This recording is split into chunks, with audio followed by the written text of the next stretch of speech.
Are you depressed, or do you just have a horrible life? And those are not the same question, because if you're depressed, you have a life that in principle should work, but isn't. And so you come and say, look, I've got a lot of things going for me. You know, I've got a good job, I've got a good family, my wife loves me, but man, I'm miserable all the time. It's like, okay, well, let's delve into that a bit more deeply. But that kind of sounds like depression. But then you might come and say, well, I'm miserable, I'm suffering, I don't even want to be alive. And then I might ask, well, do you have an intimate partner? Well, no, not really. And I have had a history of catastrophic relationships. Do you have any friends? Well, you know, I have this one person I phone like once every month or so, but other than that, no, I don't really see anyone. Well, do you have any close family? No, my family's pretty fractured. I don't get along with my mom and dad. I don't see my sisters or my siblings much. It's like, well, how about a job, or how about a career, or failing that, a job? It's like, well, I've always kind of been underemployed, and I just lost my job, and you know, that's not going very well, and so on. You can walk through someone's life and you can find out if they're reasonably embedded in a hierarchy of social institutions. And if the answer is no, no intimate partner, no family, no children, no friends, no job, no career, no educational pathway, no engagement in civic responsibility, let's say, no church attendance, no spiritual life, no routine. It's like, well, you're not depressed, you just have a horrible life.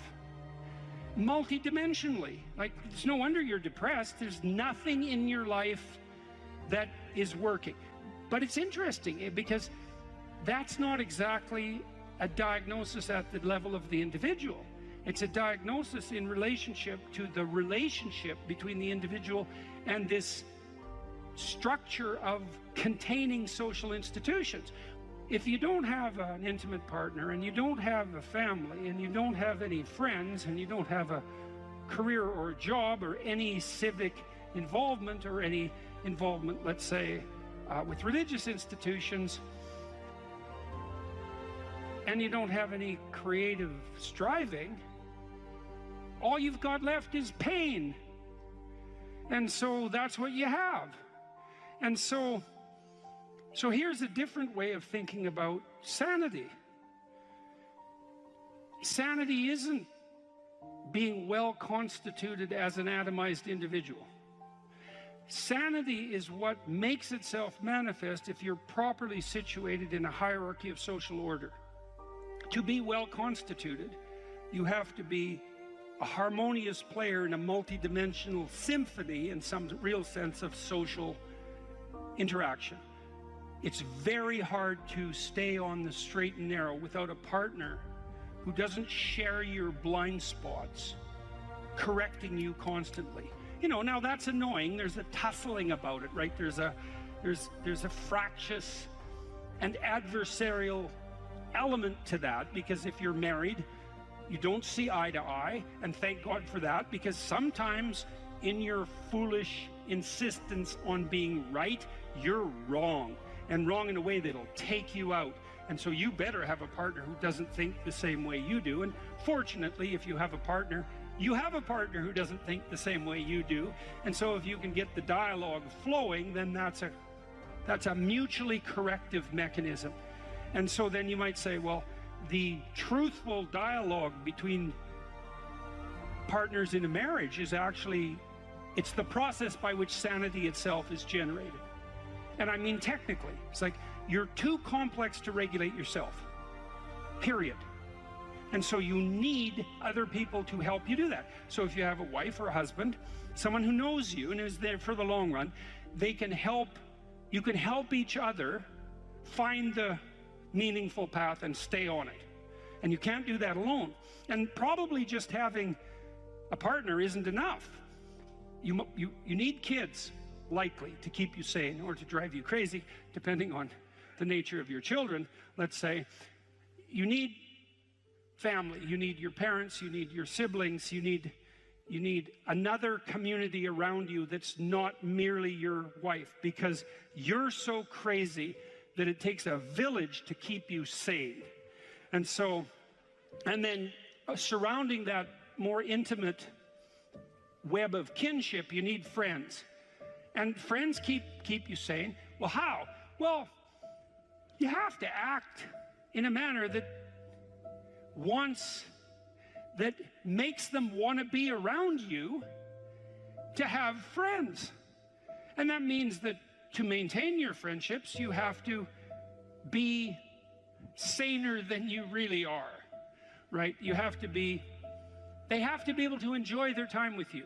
If you practice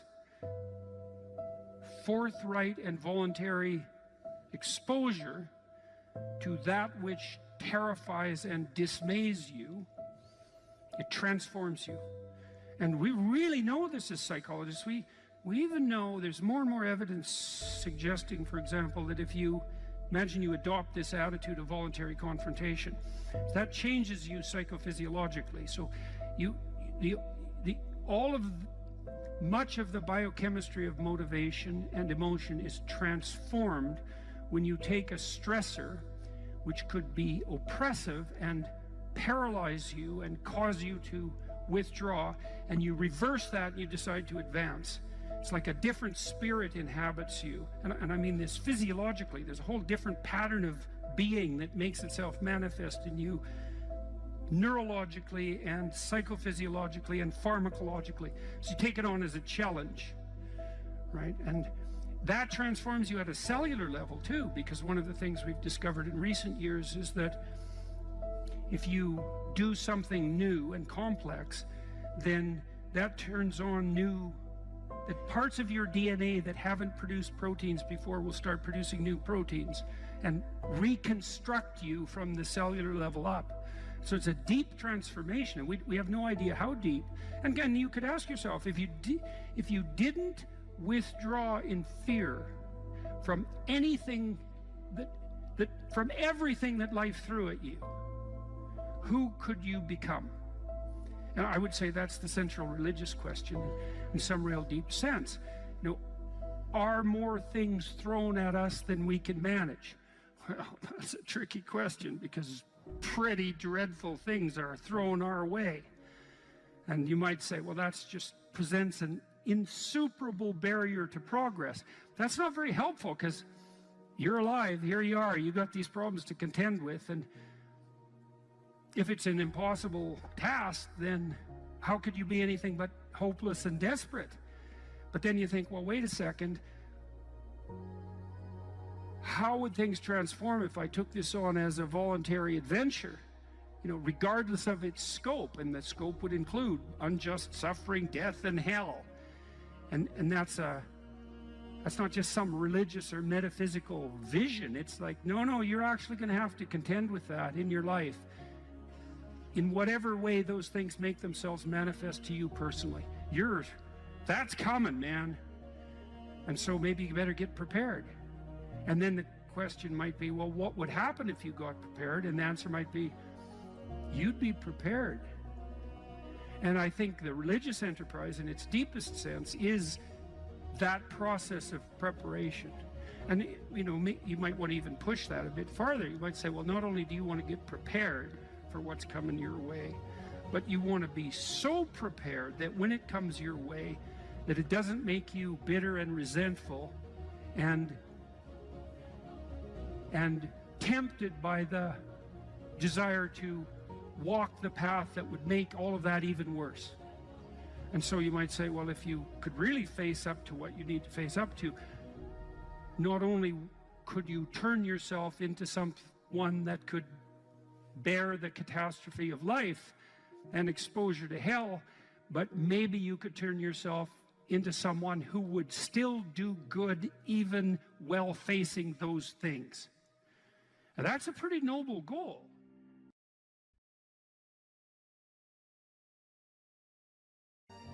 If you're resentful about something, well, first of all, you should notice, I'm resentful. And that's kind of humiliating, because no one's proud of being resentful. It's a shameful emotion.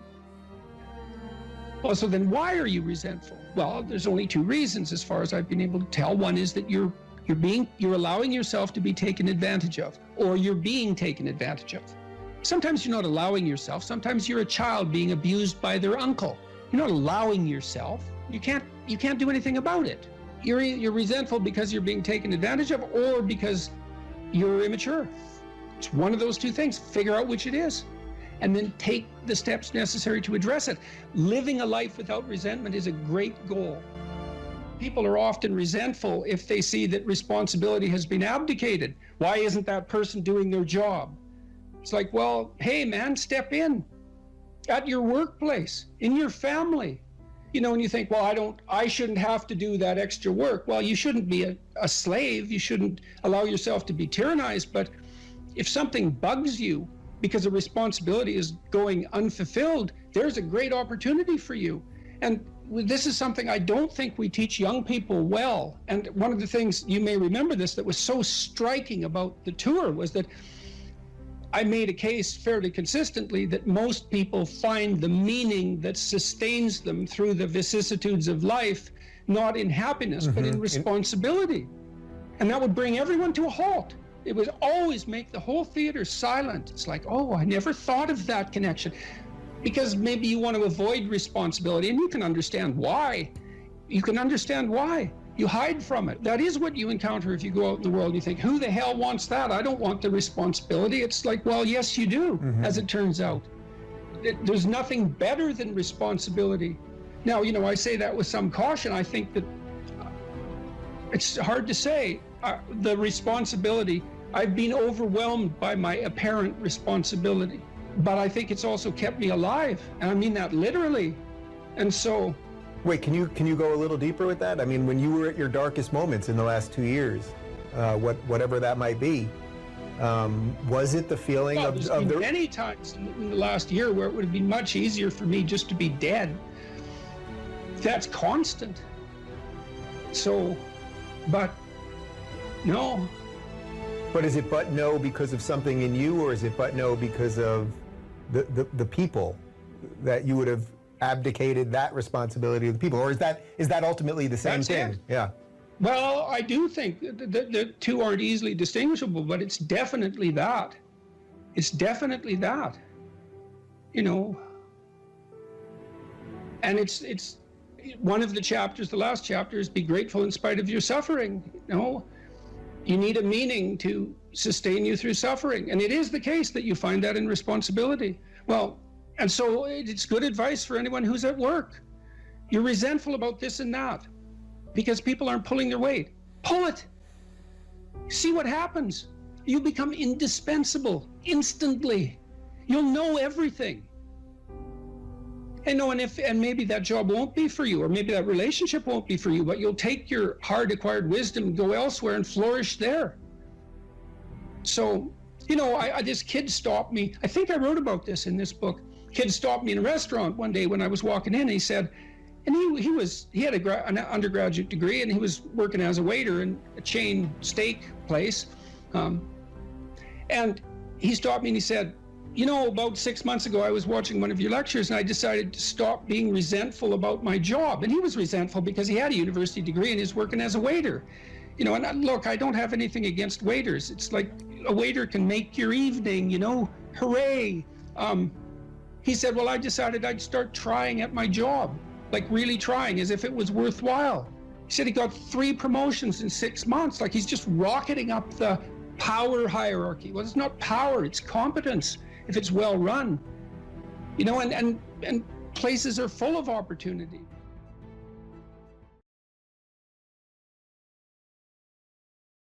Most people have problems in living, they don't have psychological problems. Very frequently what I'm doing as a therapist is helping people have a life that would work. You know, and you can parameterize that. It's like, what do you need? How about some friends? That people kind of like that. How about an intimate relationship with someone that you can trust, that maybe has a future? That'd be good. How about a career that puts you in a dominance hierarchy somewhere, so at least you've got some possibility of rising, some possibility of stabilizing yourself, and a schedule and a routine, because no one can live without a routine. You just forget that. If you guys don't have a routine, I would recommend, like, you get one going, because you cannot be mentally healthy without a routine. You need to pick a time to get up. Whatever time you want, but pick one and stick to it, because otherwise you dysregulate your circadian rhythms and they regulate your mood. A schedule, that's a good thing, man. Your brain will thank you for it. It will stabilize your nervous system. With a bit of a plan, that's a good thing. Strategizing. Make a career plan. Figure out how to negotiate, because that's bloody important. Figure out how to say what you need. Figure out how to tell the truth to people. Figure out how to listen to your partner in particular, because if you listen to them, they will actually tell you what they want, and sometimes you can give it to them and maybe they'll return the favor. And if you practice that for like 15 years, well, then maybe you're constantly giving each other what you want. Well, hooray, that would be good. The degree to which the world of what matters is the most real is indeterminate, because it depends on how you define reality. If you define reality as that which exists in the objective world, then the world of what matters is not fundamental. But it's my observation that we act as if the world of what matters is more real than the world of matter. And I think, in some sense, the most compelling evidence for that, even to a skeptic, and it's a pessimistic form of evidence, but it suffices, sometimes pessimistic evidence is the most potent. The reality of pain is undeniable, and it's not amenable to rational argumentation. It announces its existence. And for a long time, I think I thought, in some real sense, that there was no more fundamental reality than pain. And there's an ethical dimension to that, too, because if you accept the reality of pain, there seems to come with it an impetus to eliminate unnecessary pain. And to some degree, we can understand that as the basis of the moral impulse, and maybe to eliminate the unnecessary pain of the innocent, like the unnecessary pain of children, for example. And so, well, we accept the existence of pain as something so real that we will almost instantaneously act on it. And I would say that's especially the case in the case, say, of infants. And so it isn't obvious what's real, because it depends in some sense on how you define the term. But my sense is that what people believe is most accurately reflected not in what they say or in the propositions about the world they lay out, but in how they act.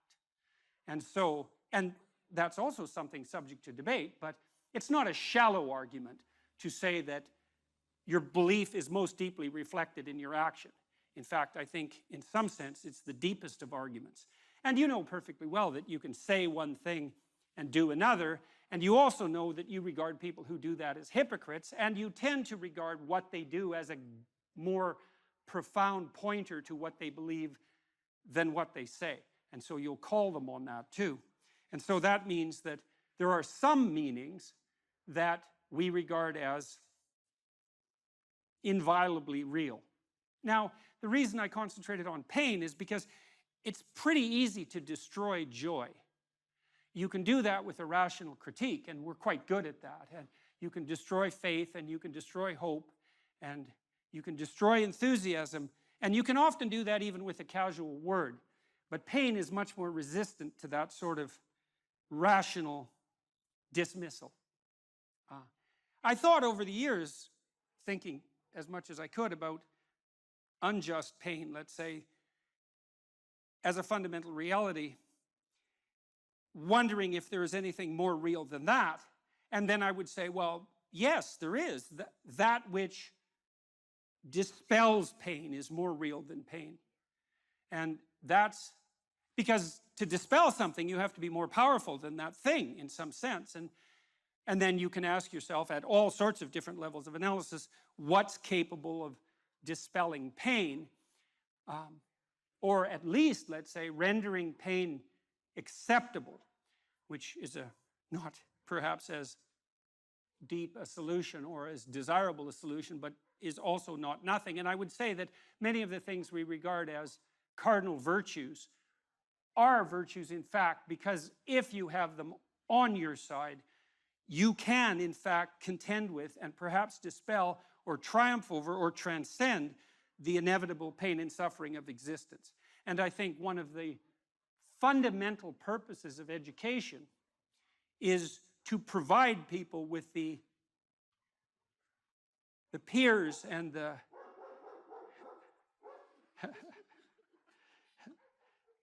and the allies, to use a word that's been contaminated so terribly, that enable them to stand up nobly in the face of tragedy and still move forward with what is good in mind. And that's a very different purpose than inculcating in people a thoroughly detailed description of the patterns of the objective world. And I'm not saying for a moment that there's nothing useful about the latter, but the former is people starve and thirst in desperation without the former. And so, and those are realities. Now, if, as I said, if you start out with the axiomatic assumption that only what is objective is real, well, then that argument falls flat. But I think there's no reason whatsoever not to raise the question of what it is that you're using to base your axiomatic definition of reality upon. And I think that noting what people do is a very good pointer to the real. So here's another way of thinking about the logos. For the world to be intelligible, it must consist of patterned regularities. And that might be the great discovery of the Greeks in some sense, that there are patterned regularities that are superordinate to immediate perception, that are in some sense more real. So number would reflect that, for example. Are numbers more or less real than the things they represent? And you can make an argument both ways, because again, it depends on your definition of real, but it's a very difficult argument to make that they're less real. And partly that's because if you're a master of number, there's almost nothing that's beyond your grasp. So if your wisdom, if the depth of your wisdom is reflected in the utility of your tools, then almost nothing makes you more powerful than to be a master of numbers. And that seems to point to an ability to grip some element of a reality that's more fundamental, that is outside of immediate perception. And so one element of the idea of the logos is that there's an order to the world that's superordinate to the apparent order, that's more fundamentally real, and that you can discover that order in contact with the world. And that's the microcosmic world in some sense, rather than the psychological world. And so that seems useful. And I would say these patterned regularities, they're of two types. There's patterned regularities of being, and an object is a patterned regularity of being. One of the things I came to understand as I studied the science of perception is that we don't see objects. We see patterns, and we infer objects. And so the pattern recognition is more fundamental than the object recognition. It's also the case, by the way, that we don't just see patterns and infer objects. We see useful patterns and infer objects. And I don't mean as a second order inference, I mean as a direct perception. And so it's quite obvious. Sophisticated psychologists of perception have noted that in some real sense, the perception of the meaning of a phenomenon precedes the perception of the phenomena. And I really mean directly. And there's much of what you see, for example, is very much associated with what you can grip, because even your vision is tightly associated with the act of gripping, because what you need to see is what will give you a grip on the world. And you might say you see the thing and then determine how to grip it, but that's not how it works. Your retina, for example, which represents patterns in the world, propagates those patterns through your nervous system and manifests itself in such things as preparation for grip. And that's outside of conscious visual perception. And so you cannot make the case that what you do when you perceive is pull in objective sense data and then sort the world from that. The neurological investigations have rendered that presumption invalid. Not only that, there's another problem.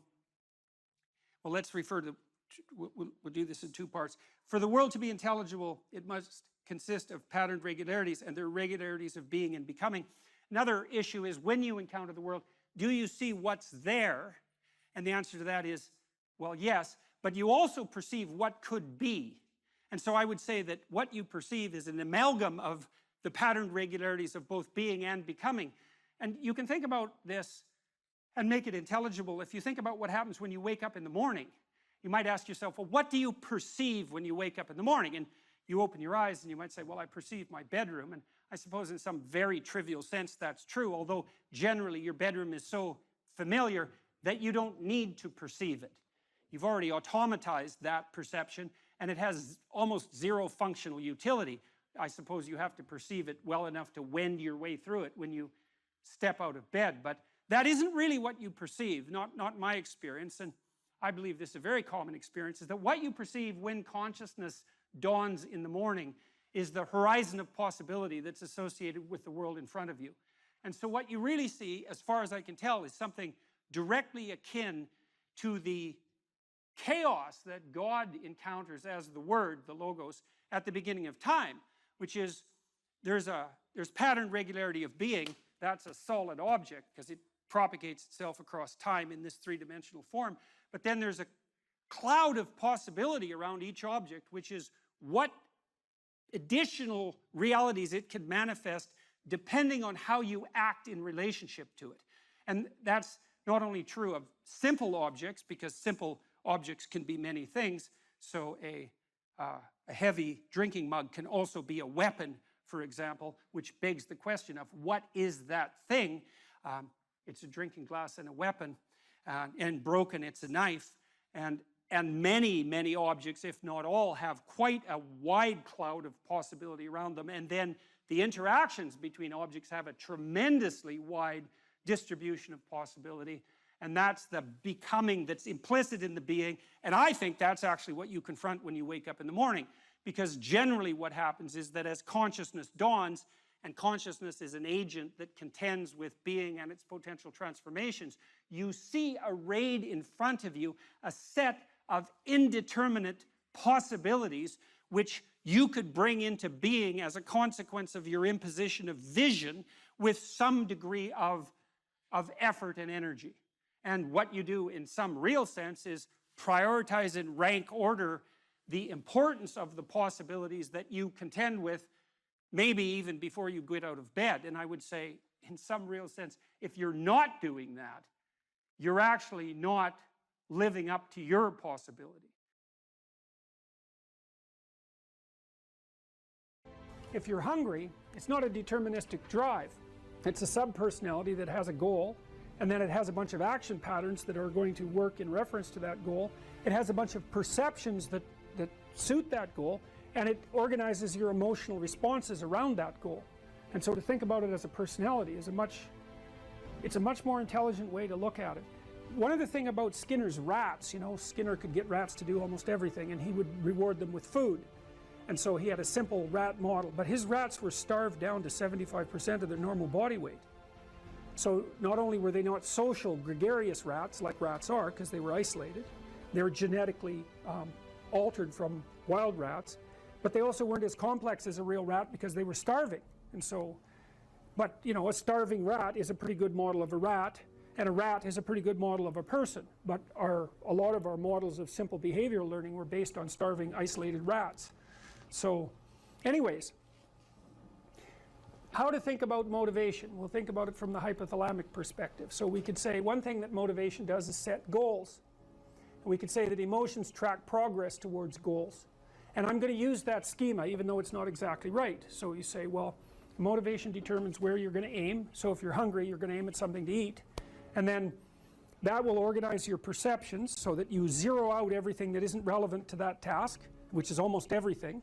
You concentrate on those few things that are going to facilitate your movement forward. When you encounter those things, that produces positive emotion as you move through the world towards your goal, and you see that things are laying themselves out that facilitate your movement forward. Those things cause positive emotion. And if you encounter anything that gets in the way, then that produces negative emotion, and it can be like threat, because you're not supposed to encounter something that gets in the way. It can be anger, so that you move it away. It can be frustration, disappointment, grief. Those would, if you had a response that serious to an obstacle, it would probably punish the little motivated frame right out of existence. So you walk downstairs and, I don't know, the contracting company has set a wrecking ball through your kitchen. It's like, That's going to be disappointing. You're not going to keep eating the peanut butter sandwich in the rubble. That little frame is going to get punished out of existence, and some new goal is going to pop up in its stead. And you know, one of the things we're going to try to sort out is how do you decide when you've encountered an obstacle that's so big that you should just quit and go do something else, because that's not obvious, you know. And you can get into counterproductive persistence pretty easily. So we don't know how people solve that problem. It's a really complicated one. So anyways, we're going to work on that scenario. Your hypothalamus pops up micro goals that are directly relevant to biological survival. That produces a frame of reference. So it's not a goal, it's not a drive, and it's not a collection of behaviors. It's a little personality. And the personality has a viewpoint, it has thoughts that go along with it, it has perceptions, it has action tendencies, all of that. You can see this in addiction, most particularly. So one of the things that you find often with people who are alcoholic is they lie all the time. And that's because when they've built a little alcohol dependent personality inside of themselves, or a big one, maybe it's 90% of their personality, and one of the things that consists of is all the rationalizations that they've used over the years to justify their addiction to themselves and to other people. And so the addiction has a personality, you know. And so when the person is off, or maybe they're addicted to meth or something like that, where, you know, the addiction is more, it's more short-term powerful, than I would say, than an alcohol addiction. They'll say anything, and the words are just tools used to get towards the goal. And if they happen to be deceptive, whatever, it doesn't matter. They're just practical tools to get towards the goal. And then when you get towards the goal and you take a nice shot of meth or something like that, you reinforce all those rationales that you used to get the drug, and then the next time you're even a better deceiver and liar. So okay, so we're going to say motivations, one way of thinking about it is they set goals, but it's not the right way of thinking about it. They produce a whole framework of interpretation. And so we're going to think about that framework of interpretation. And then emotions emerge inside of that. So that's it. So the world is framed, motivation set goals. You could say the world has to be framed. So motivation sets that frame, goals, emotions, perceptions, and actions. And then actions track progress. So positive emotion says you're moving forward properly towards your goal. And if you encounter something you don't expect, you stop. That's anxiety. It's like, oh, we're not where we thought we were. And so we don't know what to do, so we should stop, because we don't know where we are or what we're doing. Stop, frozen. And then the more powerful negative emotions like pain, they might make you get out of there. So emotions, forward, stop, reverse. That's your emotions within that motivated frame. So, and that's another example of how your mind is embedded in your body. Your emotions are like they're offshoots of action tendencies. That's the right way to think about it, because action is everything fundamentally. So what are some basic motivations? Most of these are regulated by the hypothalamus, by the way, and that tells you just how important a control system it is. The other thing that's useful to know about the hypothalamus is that it has projections going up from it that are like tree trunks, and inhibitory projections coming down that are like grapevines. So you can kind of control your hypothalamus as long as it's not on too much, but if it's on in any serious way, it's like it wins. So partly what you do to stop yourself from falling under the dominion of your hypothalamus is to never ever be anywhere where its action is necessary, right? You don't want to go into a biker bar, because you might find yourself in a situation where panicked defensive aggression is immediately necessary. You probably don't want that. You don't want the panic, you don't want the terror, you don't want the frenzied fight, you don't want any of that. You don't want to have to run away in absolute panic. So you just don't go there. And a huge part of how we regulate our emotions is just by never going anywhere where we have to experience them. And so that has very little to do with internal inhibitory control and everything to do with staying where you belong.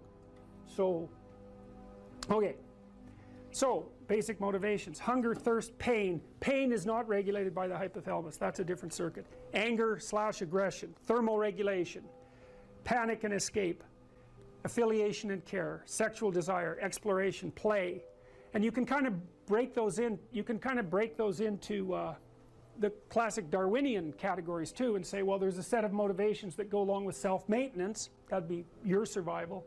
Ingestive and defensive. See, I've sort of coded them there. So the self-maintenance, there's an ingestive set of basic motivations that go with self-maintenance. You say that's hunger, thirst. There's a set of defensive motivations: pain, anger, thermoregulation, panic and escape. And then there's motivations that are associated with reproduction, affiliation, care, and sexual desire. And then I put exploration and play sort of outside of that. I would say because those two things serve both of these approximately equally.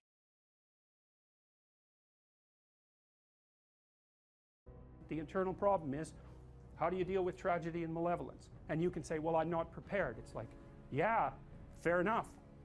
Unsurprising, especially if you were overprotected as a child. It's not a good idea to overprotect your kids because the snakes are going to come into the garden no matter what you do.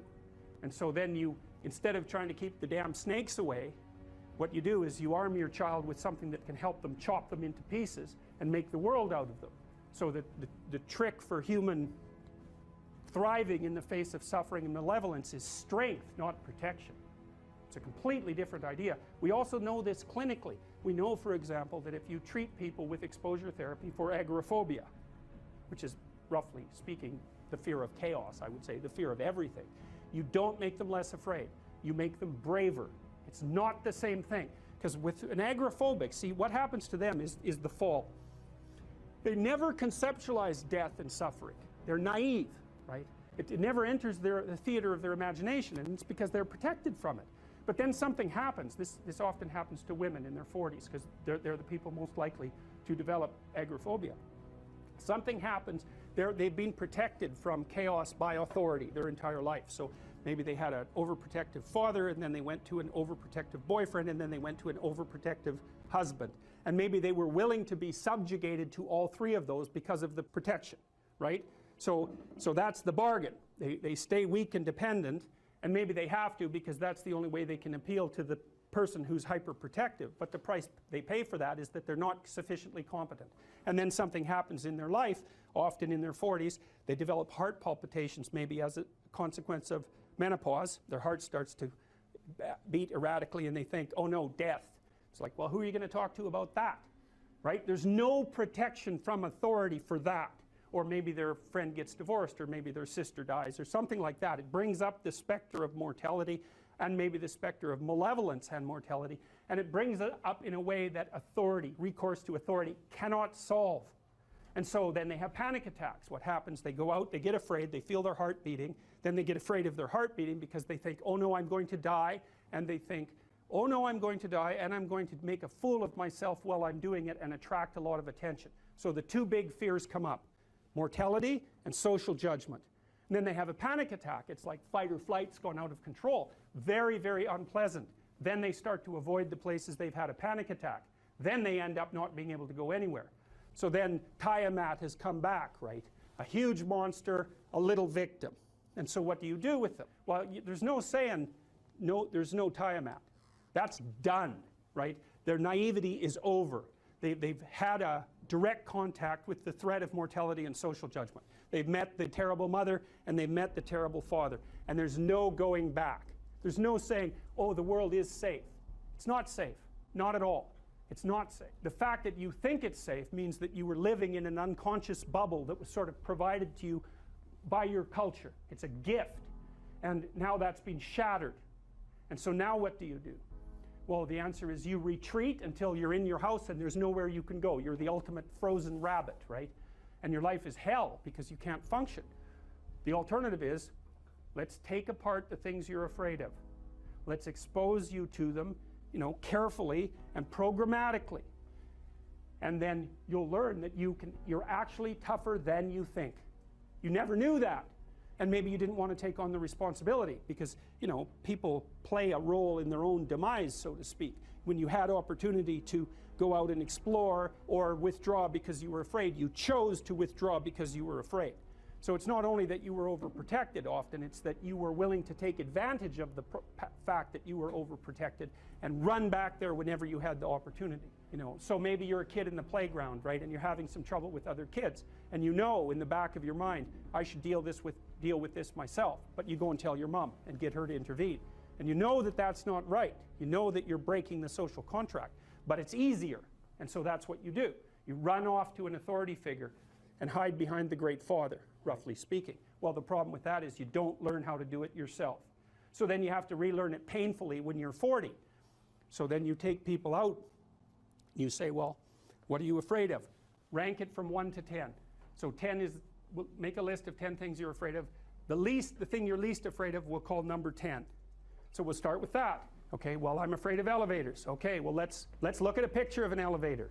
Let's have you imagine being in an elevator. Let's go out to an elevator and let you watch the terrible jaws of death open, because that's how you're responding to it symbolically, right? And you're going to do that at the closest proximity you can manage. You find out, you go do that, it works.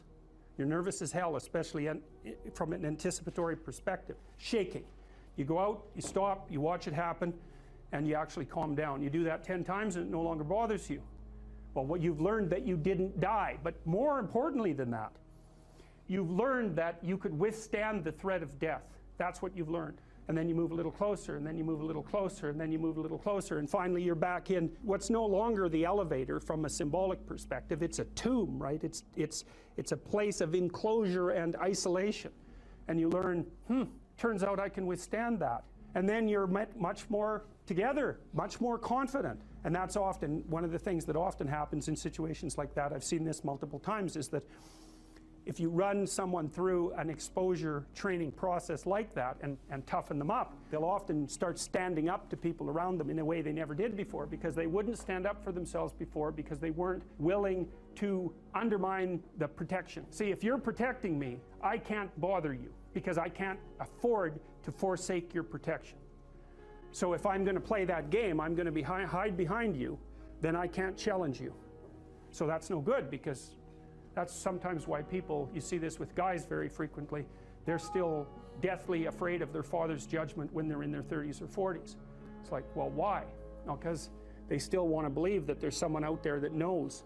And so they're willing to accept the subjugation, because it doesn't force them to challenge the idea that there's someone out there that knows. Because that's the advantage of having your father as a judge, right? Because he knows. Well, what if he doesn't? What if no one knows any better than you? Well, that's a rough thing. You don't, until you realize that, you're not an adult, right? That's really technically the point of realization of adulthood, is that no one actually knows what you should do more than you do.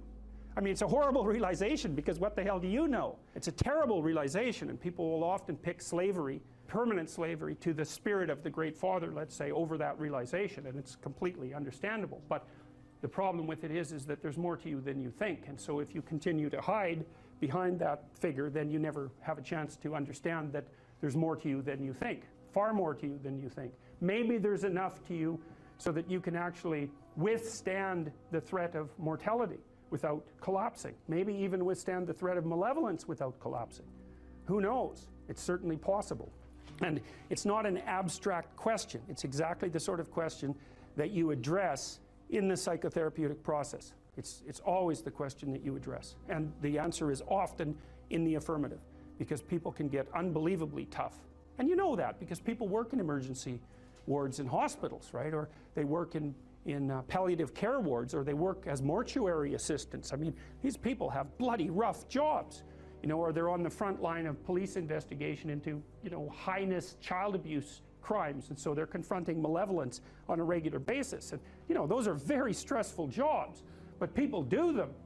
And some people do them without even being damaged by them, although that's a harder thing, because you can see horrible things, you know, things you'll never forget.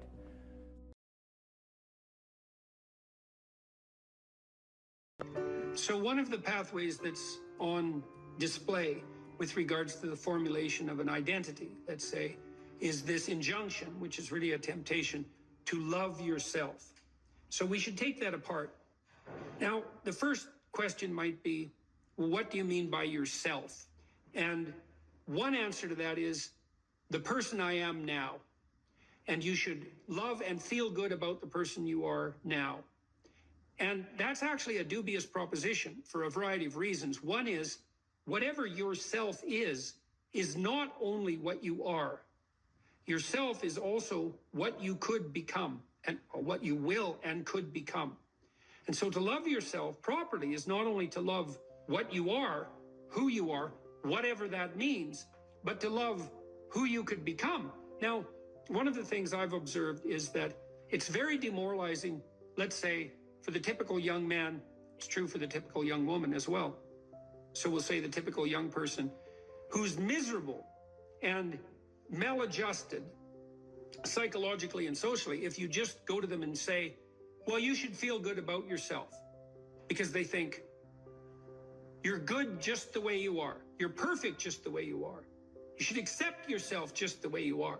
It's like, well, okay, so what does that say about who I should become? Is that just now off the table because I'm already good enough in every way? So am I done or something? What about who I should become?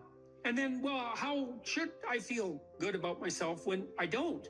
Because I'm not getting along with myself. I'm anxious and hopeless and nihilistic and depressed, and I'm not getting along with other people.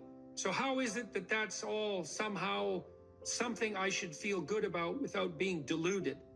And these are complicated questions, because you don't want to beat yourself with a stick, which might be the opposite of that. So I'll feel bad about yourself. It's like, no, be judicious and merciful with yourself and think that you need to accept yourself in some way, the way a mother accepts a child.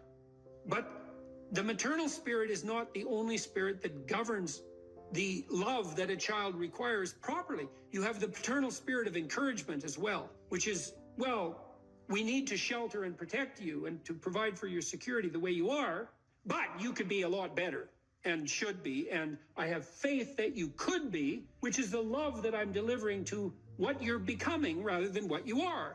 And so love that you direct towards yourself is partly directed towards that maternal care that's sort of the minimum precondition for basic flourishing, combined with an attitude of encouragement towards the possibilities of your being.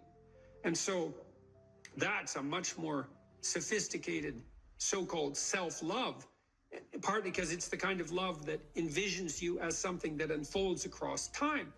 And it's a much richer conception, because it also implies that there's a responsible adventure to your life. You're not all you could be, and there's pain in that, and there's the necessity for a certain amount of judgment about that, and even a certain amount of exclusion, because what you are that is insufficient in some sense should not be allowed to propagate further. But if it's conjoined with encouragement, it's like, yeah, you're in a rough situation there, kiddo, but here's some things about you that are virtuous and good, and they're pretty powerful actually, and if you just made those more manifest, you could dispense with a lot of this immaturity and misery, and you could expand yourself out into life physically and psychologically, and you could start walking this pathway that makes things better. And the thing is that as soon as you start walking the pathway that makes things better, then things immediately become better, because your whole orientation changes. And if you're in a bad place but you're escaping, that's pretty positive, even if it's a bad place. And you might think, well, it's still bad, but it's better. It's like, well, that's a lot better than a bad place that's getting worse. That's for sure, because that's hell. Hell is a bad place that's getting worse. That's for sure. And so if you take the bad place and it's getting better, well, it's already not hell. That's a start. And so this notion of love, we've confused this with the maternal instinct for an infant. It's like, because an infant under 6 months is like, well, of course, your attitude towards an infant is you're exactly okay the way you are, in the sense that there's nothing to do with an infant under 6 months in the most fundamental sense, except to provide them with total care. But that's not what you do to any child that's older than 6 months. You start laying down some criteria for becoming, for improvement. And some of that improvement, because we can define it, well, there's nothing more perfect than a child, than a baby. It's like, yeah, but that's not true if the baby's 14 years old, right? It's true if the baby's 6 months old and actually a baby. But by 9 months, well, the child is going to start to interact socially. And now there's some principles that the child has to learn to abide by so that social interaction is optimized. And then you want to replace the infant with the toddler, who has a certain domain of autonomy and responsibility and a certain capacity for social interaction. And you want to replace the toddler with the young child, with the preschooler, who now can negotiate a shared social space. And you want to replace the preschooler with the older child, who's now capable of taking on as much domestic responsibility as is appropriate for that age. You want to take the infant who's entirely dependent and turn them into something that's autonomous and then socially integrated, and then socially integrated in a manner that's moving them towards individual responsibility. And the love is not only love that's devoted to what they are at any point, which is that encompassing maternal love, say, but the love that says, yeah, kid, you know, we're pretty happy you're around, but the new you is going to even be better. And that's encouragement, and that's part of love. It's half of love, that's for sure. And you want to direct that to yourself as well. It's like, you don't want to judge who you are so harshly that you just destroy yourself and everything is cast into the pit. You want to take a look at yourself and say, look, you know, you're a person among persons, and you have intrinsic worth, and you have your flaws, your sins, your domain of ignorance and inadequacy. But that doesn't mean that you're entirely worthless because of that. You have a base level value. That's intrinsic worth, let's say, that's reflective of the fact that you're made in the divine image in the most fundamental sense. You have intrinsic worth, and that's due a certain degree of baseline love. But there's the becoming problem. It's like, well, especially when you're young, most of you is still in the becoming phase. And so why wouldn't encouragement be the hallmark of love? It's like, get the hell up, get your act together, adopt some responsibility, put your life together, develop a vision, expand yourself beyond the narrow confines that are causing your misery. And we think you can do it. You could do it, you should do it, the world would be better off if you did it, you'd be doing better if you did it, everything would work out better. Why would we not work to make everything work out better? And you're the person who could do it. And you tell young people that, and they think, well, no one ever told me that before in that way. And they think, well, maybe I should get my act together. And then they go out and try to get their act together in some micro ways, and they think, well, turned out that worked, and I'm less miserable. I could try doing it a little bit on a broader scale. And they try that, and they think, wow, people seem a lot happier with me. I have more friends, and I'm more popular, and I'm a little more physically attractive because I'm standing up a little bit straighter. And then away they go. And why would you, unless you believe that human being is corrupt and pathological in its essence, which many people now seem to believe, or at least some dread spirit seems to insist, and people agree with it. If you don't buy that, then you think, well, yeah, you unfold, man. Unfold all those manifold possibilities that lurk within, and be a force for good in the world, and that'll be the adventure of your life. And I guess we could also add to that a bit of a disquisition on truth. So you should be oriented by love, and you could say, well, that's the desire to care for being and becoming, however it's manifest, to want that to turn out in the best possible manner. That could be your goal. I want things to turn out in the best possible manner.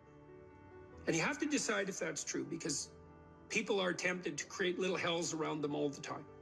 So don't be thinking that necessarily you want that, because it's not that easy to orient yourself so that that's all you want, because you're bitter and resentful and angry. And so all of that's going to interfere with that vision of love. And then you might say, well, now that you have that vision, what do you have as weapons to clear your path, let's say, or to set things in order as you move forward? And one of the answers to that is, we have truth.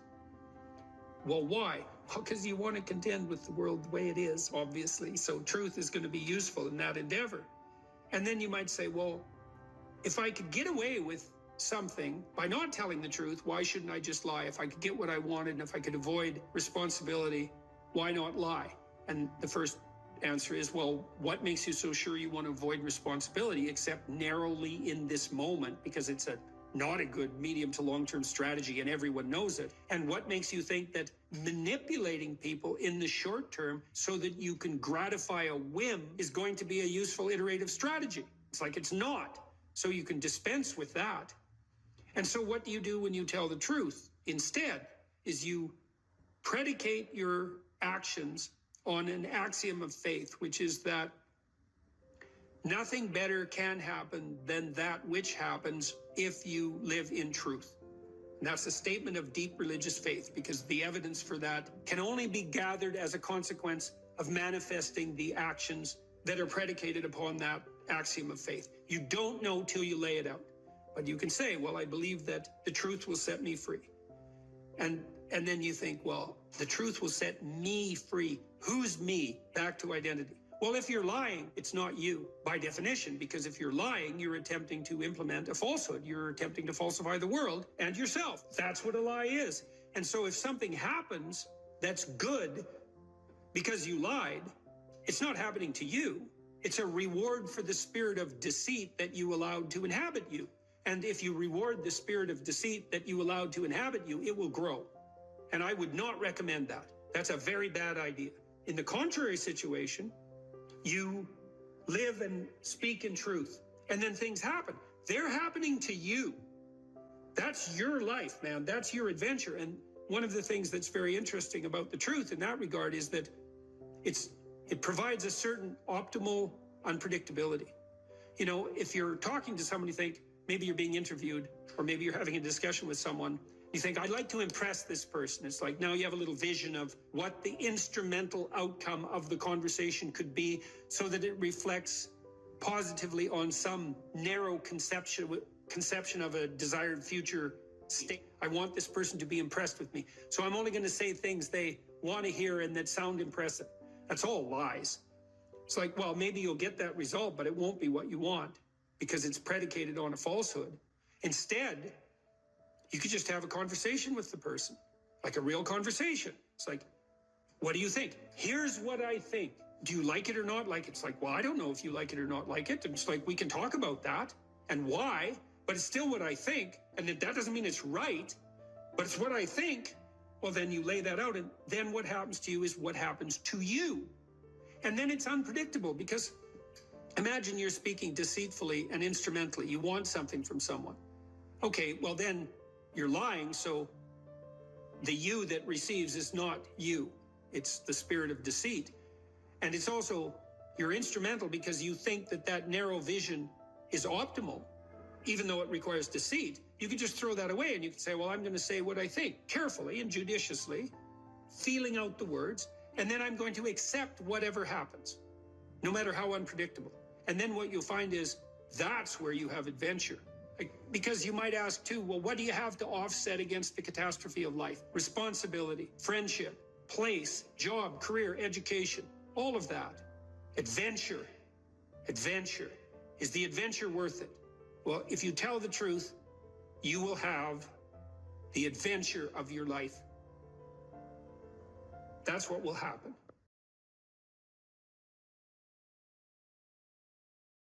It's with our fantasy that we first meet the unknown, right?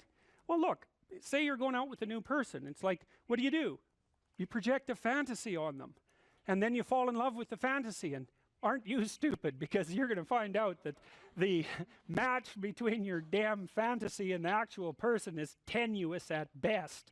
And so Jung would call that a projection of either the anima or the animus. You know, the anima is what a man projects onto a woman he finds desirable. It's like, oh, she's the perfect woman. It's like, well, how do you know that? You've like seen her for 4 seconds, you know, but it grips you. And the same thing happens in the opposite direction. And it's an action of instinct, you know. It's like you fall in love with the image. But interestingly enough, what you do in a relationship that works is that you actually, I think that what you see, it's a rough approximation, when you project the ideal and fall in love with it, you see what could be. It could be that, but it's going to take you a hell of a lot of work, because like you got no shortage of flaws and the other person has no shortage of flaws, and so you're bringing your flaws together, and that's going to produce a lot of friction, and you're going to have to engage in a lot of dialogue before you approach that level of perfection again. But maybe you can do it, and then you get to live happily ever after. Well, wouldn't that be nice? Well, so the unconscious meets the unknown, and it meets it with imagination and fantasy and dream and art. That's how you take. See, you don't just go from what you don't know to fully articulated knowledge in one bloody leap. You can't do that. You have to extend pseudopods of fantasy and imagination into the unknown. That's kind of what theorizing is like, right? Even scientifically, you know, you don't know something scientifically, you generate a theory. Well, it's an imaginative representation that your unconscious is helping you generate. And so you meet the unknown with fantasy. That's what the unconscious is for. From the psychoanalytic perspective, that's what dreams do. And you can see why. You dream about the future.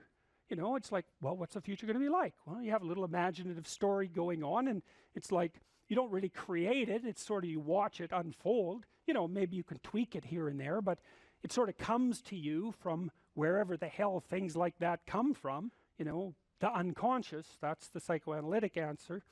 It's not really much of an answer because it's more like a representation of a place that we don't understand. But that's where creativity comes from. And I mean, some people are really creative right down to the bloody core. So in my clinical practice, I often see people who are high in openness because they're attracted to me because they watch my lectures. And you have to kind of be high in openness to like my lectures. So because, well, you do, because they go everywhere, you know, and they're not necessarily very orderly. So anyways, lots of my clients are really high in openness, and they're funny people often, especially if they're smart, because sometimes they have the most nihilistic intelligence you can imagine. It's just self-critical and nihilistic and brutally brutal, man, and smart. And so they just criticize themselves out of existence. And so often I have to just try to get them to quit listening to their chattering self-critical rationality and go out and create something, you know, with their massive creativity. And as long as they're doing that, they're engaged in the world and happy as hell. But as soon as that self-critical rationality comes in and shuts down the creativity, they're just like walking corpses, you know.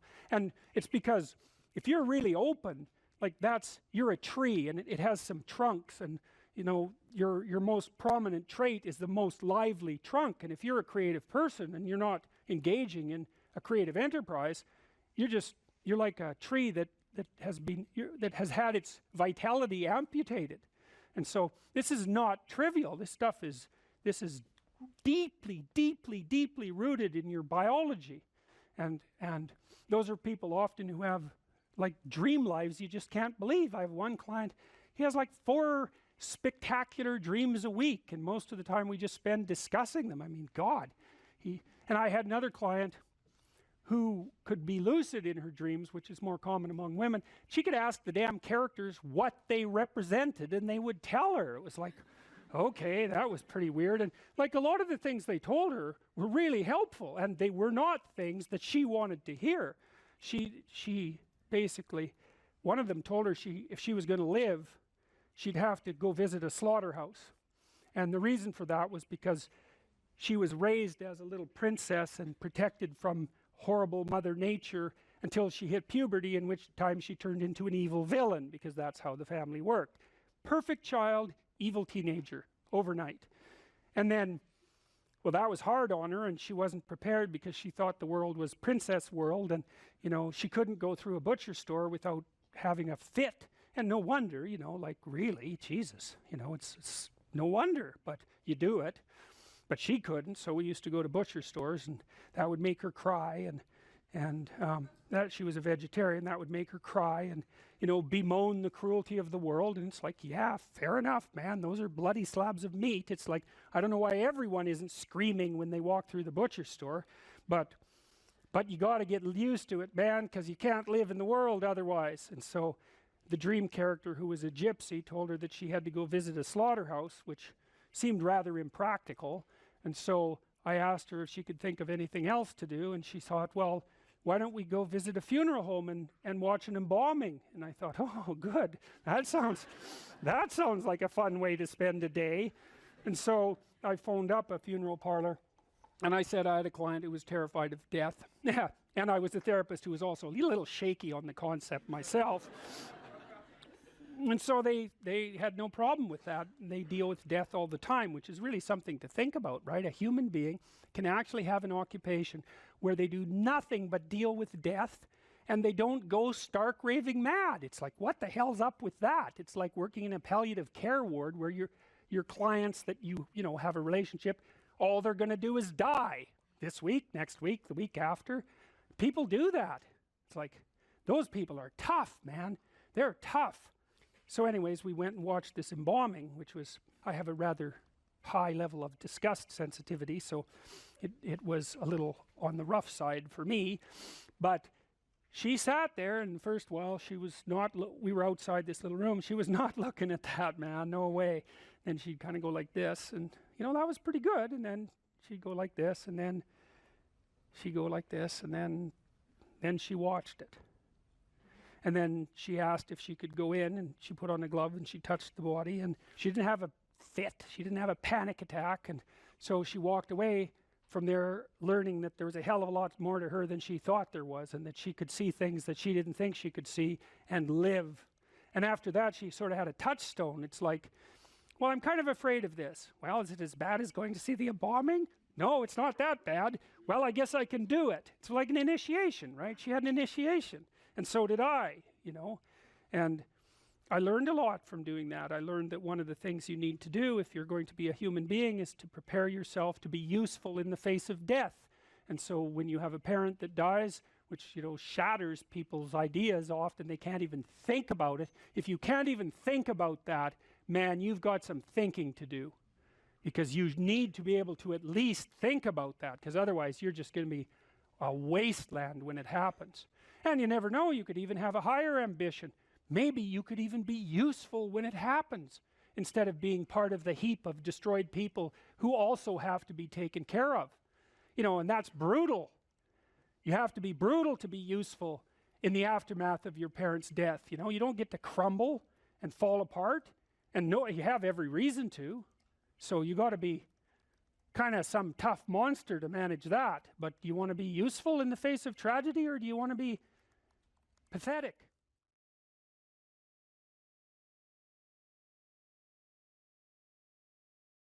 If you are an anxious person, and that's manifesting itself in, say, neurotic overanalysis, there's 4 things you can do very rapidly. Number 1, get up at the same time every day. And I would recommend in the mornings. That's when people generally get up, and it's good to do what everyone else does, unless you have a good reason not to. Number 2, eat a large breakfast. Keep it carbohydrate light. Make it fat and protein heavy, and eat more than you want. You might say, I'm not hungry in the morning. It's like, this has nothing to do with what you want or what your appetite is. It's like, you need to eat in the morning. If you're an anxious person and you don't eat in the morning, and then you stress yourself out, your body hyperproduces insulin. It takes all the blood sugar out of your blood, and that dysregulates your metabolism for the entire day. I've had lots of anxious clients who would say fall into the overanalytic category, who were like virtually cured by eating a large breakfast every morning. You could try some physical exercise. Weightlifting is really good for curing anxiety. Another thing you could do, as I alluded to earlier today, is to make a schedule and start attending to your daily micro routines.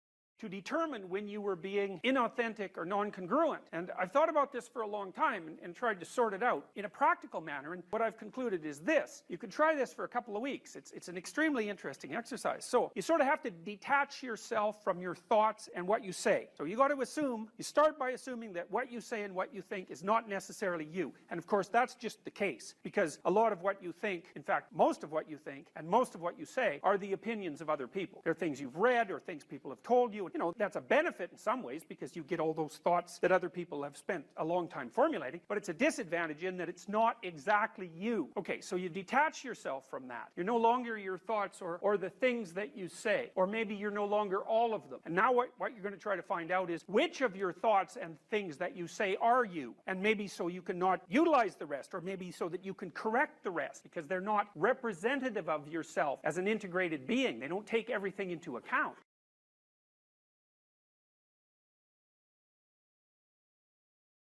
What would you estimate are the boundaries between self-care and selfishness? Well, that's a good follow-up question for what we've been just discussing. Well, the first thing we have to sort out there is, well, what do you mean by self? And people make memes about me because I'm always asking for word definitions. But, and it annoys people because they think, well, it's just, you know what that means. It's like, is God real? What do you mean by real? Well, you can't ask that. It's like, well, then you can't ask your question either. What do you mean real? well, everyone understands that. It's like, really, we do we? We understand what's real. We've got that nailed down. What you're really asking is something like, here's what I am insisting that you regard as real, which is usually something like an objective materialism. Does God fit into that category? It's like, well, that's a completely different question than the one you asked. No, perhaps, is the answer to that question, but you didn't formulate the question reasonably, because when you formulate a question like, is God real? God's a mystery in that question, and so is real. And you don't get away with the axiomatic presupposition that you've got real nailed down, and all we have to do now is mop up God. It's not reasonable. It's not acceptable in the least. It's just a trick, and it's not a very sophisticated trick. And so, in this situation, selfishness versus self-care, well, I think really the issue there is the definition of self. So, whatever the self is very complicated, because it's really what you are at your core. That's the question. That's unbelievably complicated. It's like, what the hell do you know about who you are at your core? I mean, human beings we have no idea what we are in the final analysis. And so Carl Jung wrote books on the self. He believed Christ was a symbol of the self. It's a very complicated idea. It takes a lot of unpacking. You could think about the self as what it is that has demands right now. And when people attempt to define themselves subjectively, which has become something to be insisted upon in our current culture, they usually mean something like, the ultimate self is the whim that possesses me now. And that's a dubious proposition. What the whim that possesses you now is more accurately conceptualized as a fragmentary self. You know, if you have a 2-year-old and the 2-year-old wants something and has a little tantrum in the grocery store because of it, the impulsive demand that possesses that child in that context is a fragmentary part of the child, but it in no means is reflective of the totality of that person. And then you might ask yourself, well, what's the totality? And well, as I said, that's a very complicated problem, but the totality of a person is certainly their iterations across time. It's at least that, right? Because there's a past you, and there's a present you, and there's a future you, and whatever you is in the final analysis is the aggregation of all of that across time. And maybe the aggregation of all of your manifestations in every social context as well. And then I could say, well, if you're taking care of yourself wisely, then you're taking all of that into account simultaneously. And then if that's selfishness, then that could be viewed as a positive good. But if you're subordinating that greater totality to the impulses of a momentary whim, which you've defined as the self, then that's a very bad idea. All that's going to do is cause trouble and make you unpopular. And so I don't believe there's any difference between service to the highest self and service to other people. I think those are the same thing. And we can think about that technically too. So there's a lot of other people and there's only one of you. And you're going to interact with people in a multitude of ways across your life. And you could imagine this, is that if you play fair in every interaction, or if everyone you interact with walks away from your interactions having gained, then everyone is going to line up to play with you. And so how is that going to be anything but good for you? How could anything possibly be better than that? Because you're outnumbered very badly.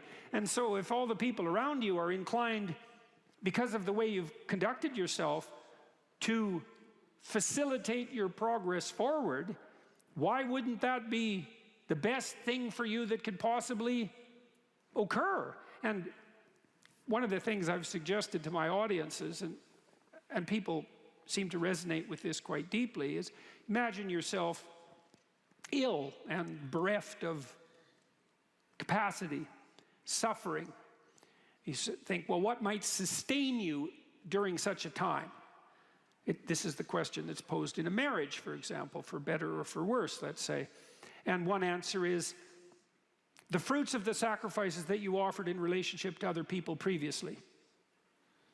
And so what does that mean? Well, if you had been responsible and caring, mature, and self-sacrificing in the proper manner, and I don't mean martyrdom, like a nihilistic martyrdom or a resentful martyrdom, then you've stored up, to put it sort of coldly, social capital.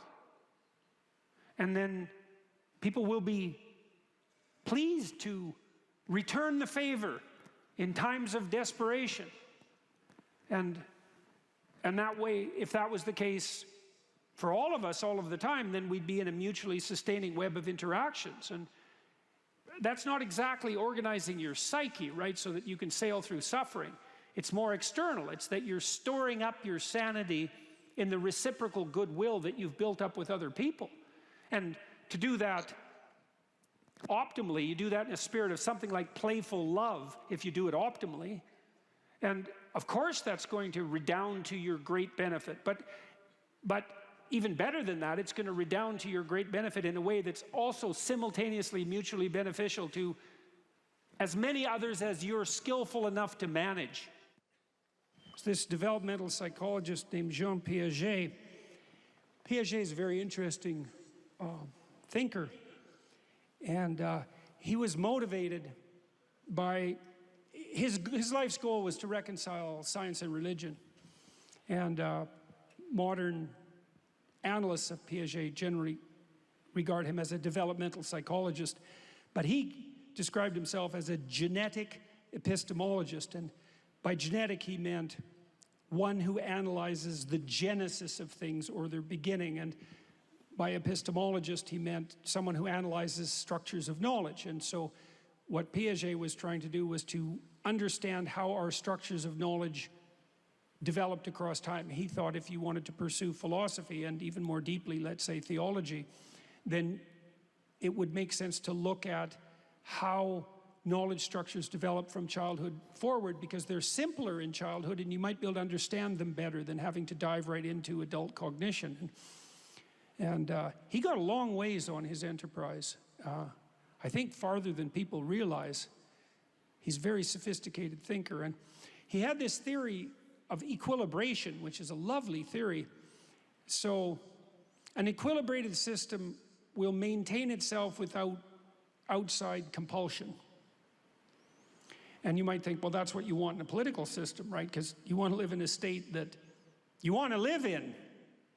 And you all, in fact, live in a state, I don't mean California, I mean the United States. And California less so lately, by the way. You want to live in a state where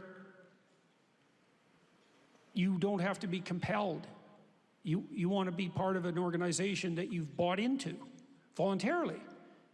And it's so interesting because that's actually one of the criteria by which you could judge the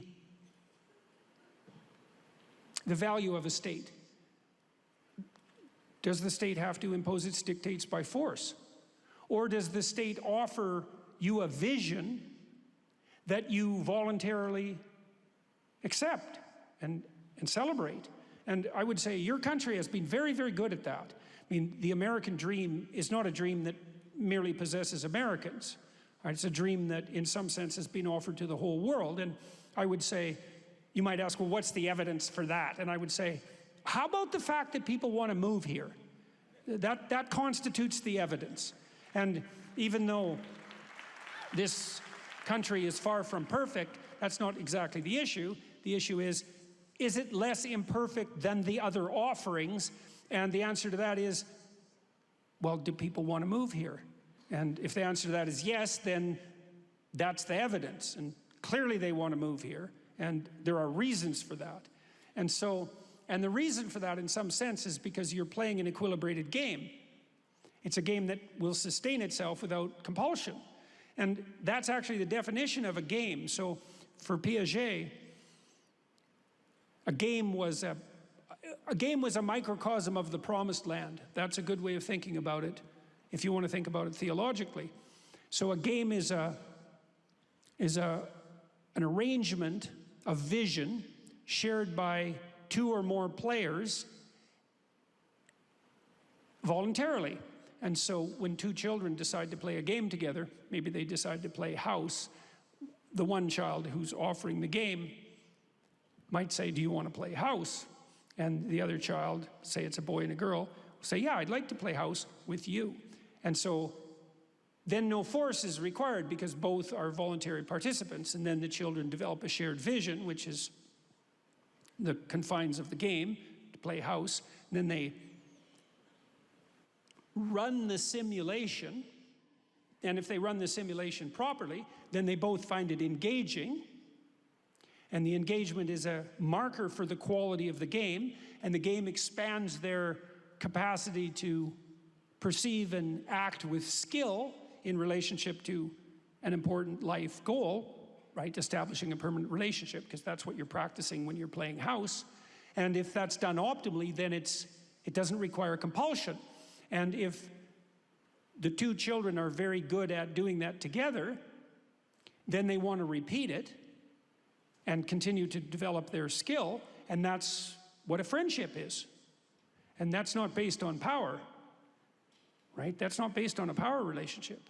That's so cool to know that, because, you know, the cynics say, well, it's all about power, and they usually say that because they want it to be all about power. But really, but that isn't the basis for stable human relations.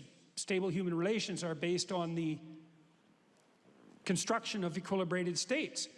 And if your marriage is equilibrated, you both want to be in it.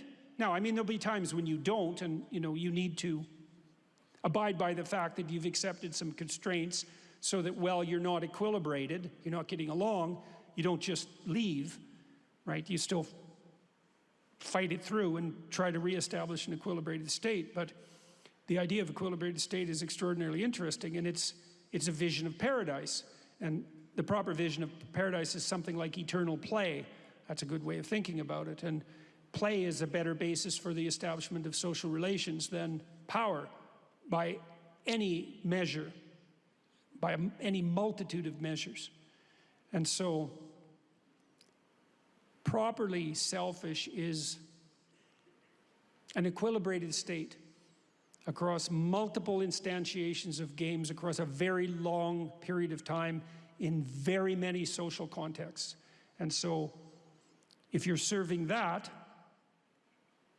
that's enlightened selfishness, you could say. But it's identical with treating other people in the best possible manner. It's the same thing.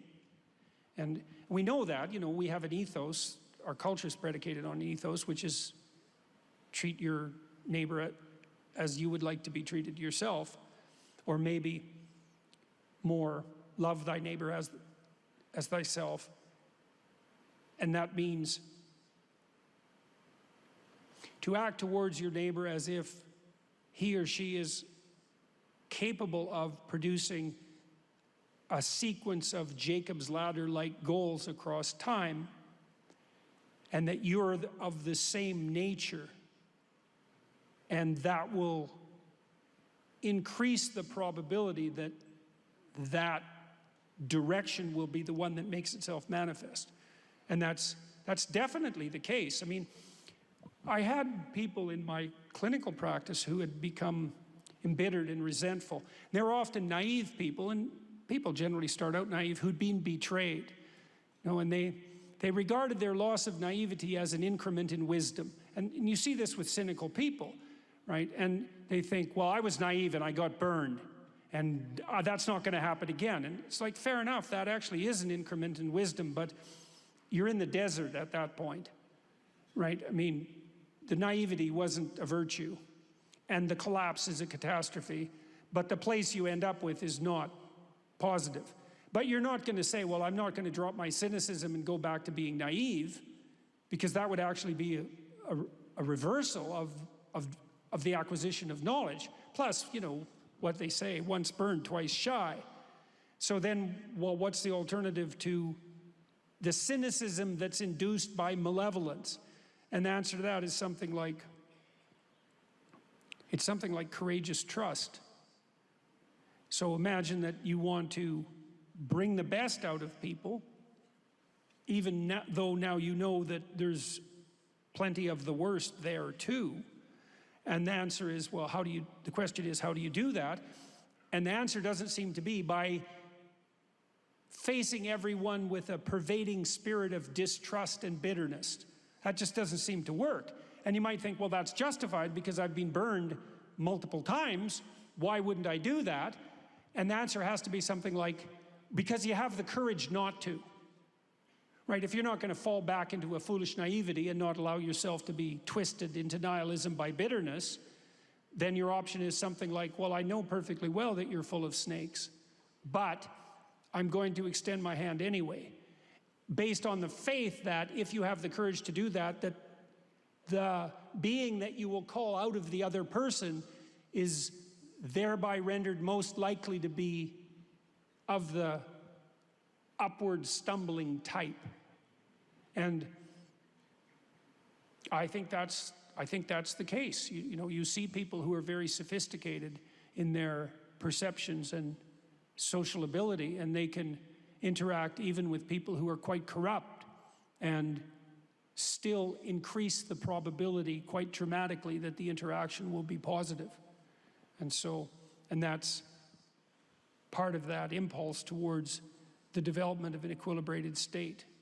And so to reach out your hand like that to your fallen brother, let's say, without being naive, that's part and parcel of acting out that highest order conception of the self. That's the logos. That's how that works. So that's an answer to that question.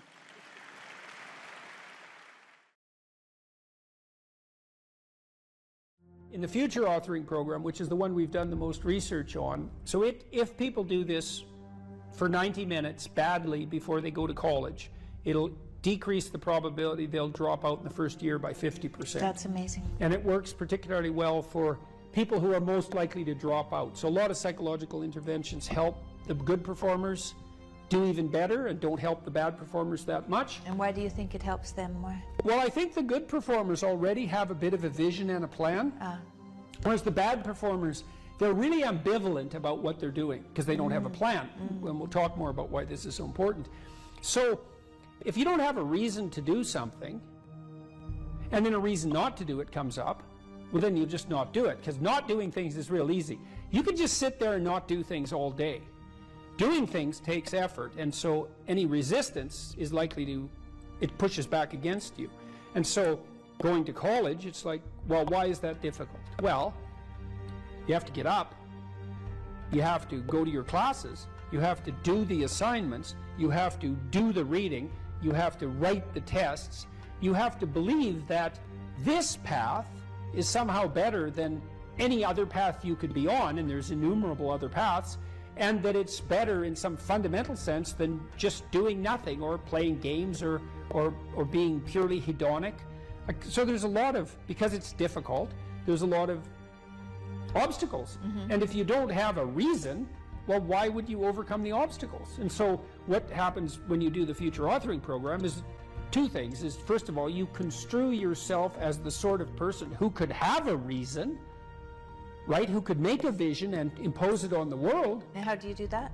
Well, and then second, you actually develop a vision. Okay, so the first thing the program asks you to do, and it's got a biblical element to it in some fundamental sense, although that wasn't so explicit when we first developed it, but I came to realize that later. There's a statement in the Gospels. Christ says to his followers, ask and you'll receive. Knock and the door will open. Seek and you'll find. And you listen to that and you think, no way, man, it can't be that easy. Well, it's that easy. Because let's think about what wanting means. You want something. You want to find, so you'll seek. How hard are you going to seek? You know, maybe you're after the Holy Grail, right? Or you're after the gold in the dragon's lair. or the jewel in the toad's head. You're after something that's guarded by some monstrous figure. You're going to seek. How committed to that are you? And there's a total commitment in that in a fundamental way. Is like you should be humble enough to be open to learning, to radical transformation, to the probability that you're really wrong if you're not finding what you're seeking, and the willingness to sacrifice virtually everything of lesser value for that goal. Otherwise, you do not want it. You did not ask. You are not seeking. You did not knock on the door. Well, this is the development of a vision. Now, you can construe consciousness as the implementer of the vision in the broadest sense. So what we really confront as human beings isn't a deterministic world that runs like clockwork, that the past pushes forward in an algorithmic or deterministic manner. That isn't how the world works. The way the world works is that we confront a horizon of possibility that's not predictable. It's somewhat predictable the way a musical piece is predictable. So it's rule governed, but it's not predictable in a deterministic way. And it's full of possibility and potential. That's actually its nature. It's potential in its nature. And to maximize the quality of our interaction with that potential, we have to impose a vision on it and then pursue the vision. And so when you do the future authoring program, well, that's what you're trying to do, is develop a vision. So here's the first exercise. It's like, okay, here's the deal, all right? You get to have what you need and what you want. Maybe even better, you get to have what you need and want if you were treating yourself properly. So imagine, first of all, that you were treating yourself properly because you actually cared for yourself. Okay, and say you don't. Yeah, well, you don't. How do you help somebody? Well, you at least ask them to open the door to the possibility that maybe they could. So just imagine that you did. Not that you are, that you could, but that you tried. Think, okay, I'm a valuable person, maybe. And if I was treating myself like I had intrinsic value, like if you were treating yourself like you were someone you loved, so you could imagine doing this for someone you actually cared about. Because most people care about someone that isn't them. So do you identify someone you care about? Well, you can, yes, you can say, because it does tell you. It's like, well, if you're not so good at caring for yourself, imagine someone you love and then pretend that you're bringing that attitude to bear on you with all your faults and inadequacies. I'm not being casual about this. It's hard for people to do this, right? Because we know our own flaws so deeply. It's hard for us to take care of ourselves. But imagine that you should take care of yourself and that you could and that you did. Just imagine that. So that's opening up at least the door, right? Yeah. And then you say, well, 5 years down the road, you get to have what you want and need. What is it? And so this is a deep question. So, because the question is this: your life is going to be difficult, and it's going to be marked by suffering and tragedy in all sorts of different ways. Disappointment and obstacle and betrayal and the whole panoply of human catastrophe. That's absolutely 100% definitely coming your way. Okay, so given that, and given that you want to live a life free of resentment and bitterness and premature aging and excess suffering, and that you don't want to be a burden to everyone around you, what would you have to make carrying that weight worthwhile?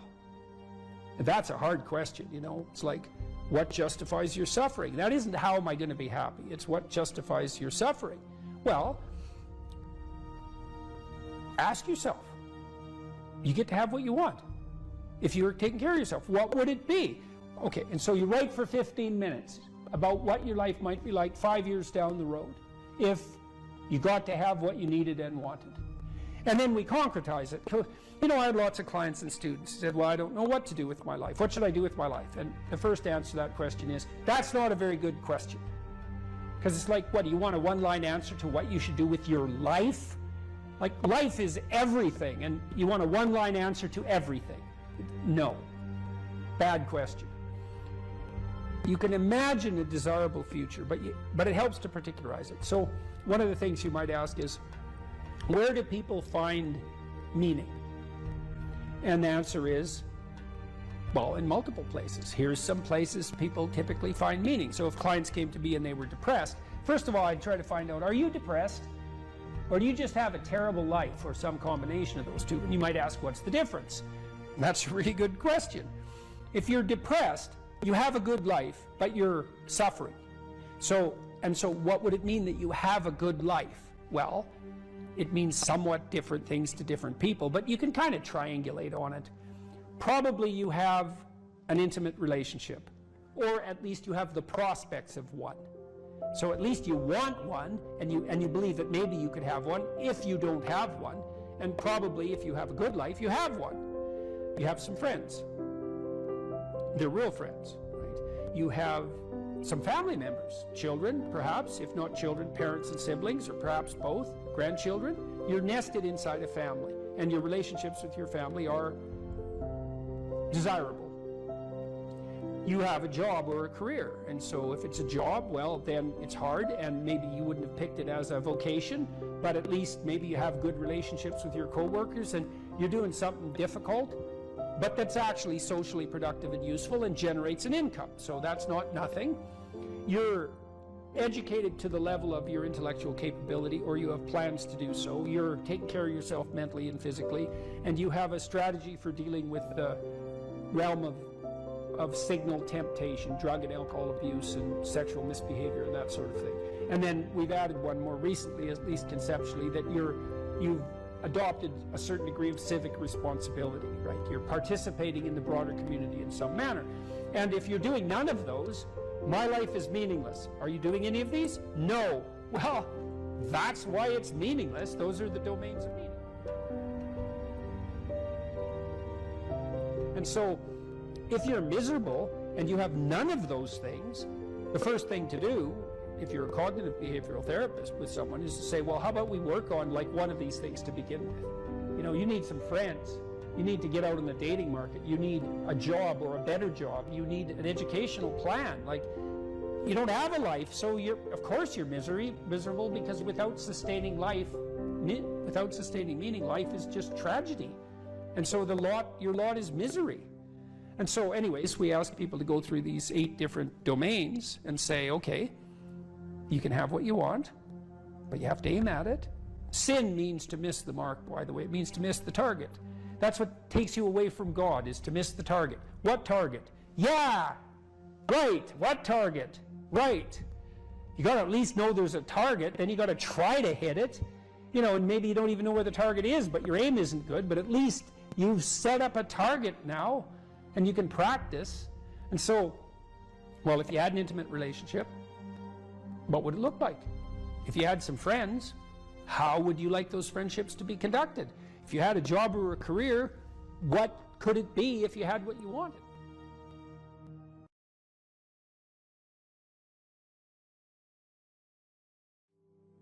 I don't know if you can be less afraid of death exactly, but I think that here's a hypothesis, and this is a Socratic hypothesis. I write about this in my book too, by the way. Maybe if you live your life thoroughly, right? You take use of the advantages, make use of the advantages that are put in front of you, make use of your talents, say yes to things, tell the truth, like stand up and get at it, assuming that you can do that, you know, because some people are very ill and hurt, but assuming you can do that, I think the only way to combat fear of death is to live fully. And I think that might actually work. I kind of wonder, I've talked about this with my father too, who's getting pretty old. You know, I've asked him if, for example, if he could be transformed back into an 18-year-old, knowing what he knows now, would he do it? And he was ambivalent about that. You know, he didn't say no, but he didn't say yes.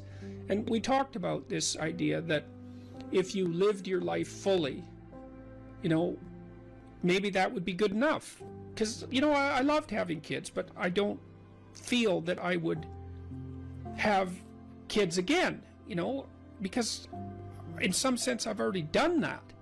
And so maybe there's a set number of adventures that you have to go on in your life. Let's say you have to be married, you have to have kids, you have to have a career, you have to have friends, you have to have something useful to do with your time outside of work. Those are all things that are covered in the future authoring program, by the way. Maybe if you do all those, it's like, that's good enough. You've had your life and that's enough. I mean, I don't know. 10 years ago, I thought, you know, if I could extend my life radically, then I would. And I'm not so sure about that now that I'm 55, you know, I'm getting older. I kind of have a suspicion that you might come to an end, you know? That's what it looks like. I mean, I don't want that to be soon, but maybe you exhaust yourself in your life, you know, maybe you can, so that there's nothing left of you, really. Do you worry that your fame traps you into the person that you were before? Yeah, well, even Elvis became an Elvis impersonator by the time he died. Yeah, do you fear that you have become a Jordan Peterson impersonator? Do you fear of, in some part, becoming the famous suit-wearing, brilliant Jordan Peterson? The certainty in the pursuit of truth, always right. I think I worry about it more than anything else. I hope I do. I better. Has fame, to some degree, when you look at yourself in the mirror, in the quiet of your mind, has it corrupted you? No doubt, in some regard. I mean, it's a very difficult thing to avoid, you know, because things change around you. People are much more likely to do what you ask, for example, right? And so that's a danger, because one of the things that keeps you dying properly is that people push back against you optimally. This is why so many celebrities spiral out of control, especially the tyrannical types that, say, run countries. Everyone around them stops saying, yeah, you're deviating a little bit there. They laugh at all their jokes. They open all their doors. They always want something from them.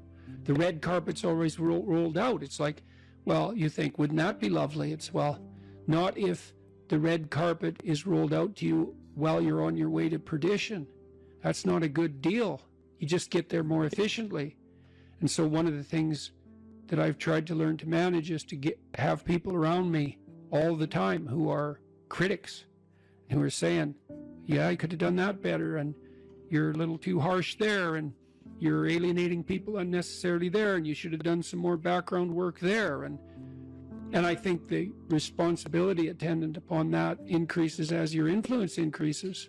And as your influence increases, then that becomes a lot of responsibility. You know, and then maybe have an off day. And, well, here's an example. I've been writing some columns lately about things that perturb me, like the forthcoming famine, for example.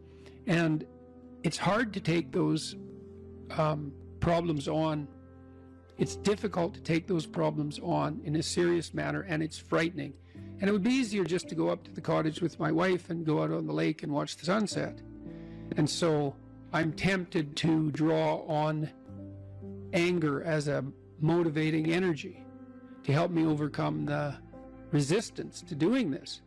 But then that makes me more harsh and judgmental in my tone when I'm reading such things, for example, on YouTube, than might be optimal. Now, I've had debates with people about that, because I have friends who say, no, if you're calling out the environmentalist globalists who are harassing the Dutch farmers, then a little anger is just the ticket. But then others say, well, you know, you don't want to be too harsh because you alienate people who would otherwise listen to you.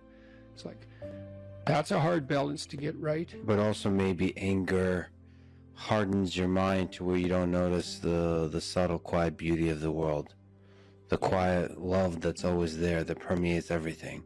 Sometimes you can become deeply cynical about the world if it's the Nietzsche thing. Yeah. Battle not with monsters, lest ye become a monster. Yeah. And if you gaze into the abyss gazes also into you. Right. But I would say, bring it on. Right? Because I also say, knowing that he's absolutely right, but if you gaze into the abyss long enough, you see the light, not the darkness. Are you sure about that? I'm betting my life on it. Yeah, that's a heck of a bet. Well, that's... because it might distort your mind to where all you see... is abyss. Is abyss. Yeah. Is the evil in this world. Well, then I would say you haven't looked long enough. You know, that's back to the... You're just the swords, the flaming swords. It's like... So I said the whole story of Christ was prefigured in that image. It's like the story of Christ psychologically is radical acceptance of the worst possible tragedy. That's what it means. That's what the crucifix means. Psychologically, it's like gaze upon that which you are most afraid of. But that story doesn't end there, because in the story, it has to be a voluntary journey to hell. And maybe that's true for everyone. There is no more terrifying idea than that, by definition. And so then, well, do you gaze upon that? Well, who knows? Who knows? How often do you gaze upon death, your own?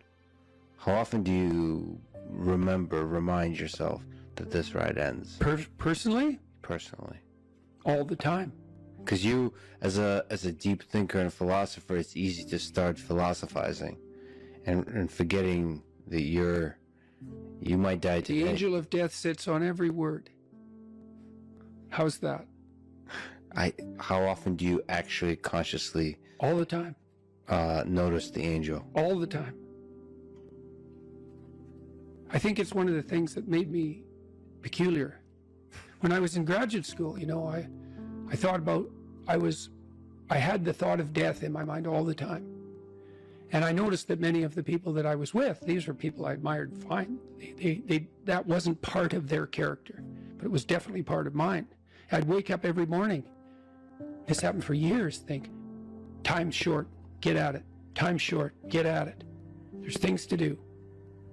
And so that was always, it's still there. And it's still there with, I would say, and it's unbearable in some sense.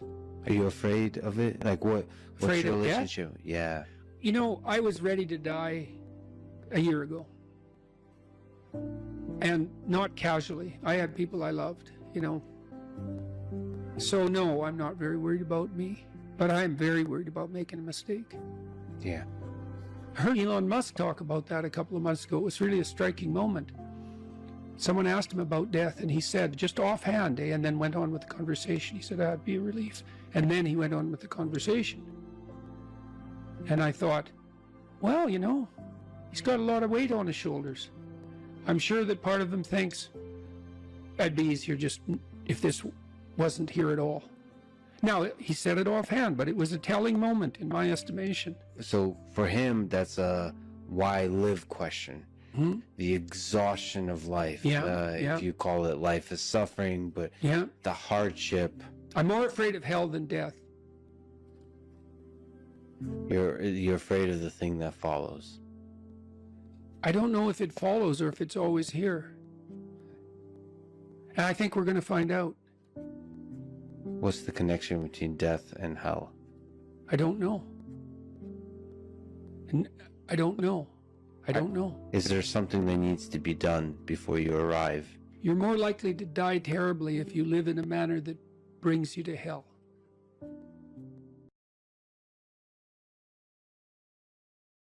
And you might think, well, you never get messages from God. It's like, yeah, actually you do. It's your conscience.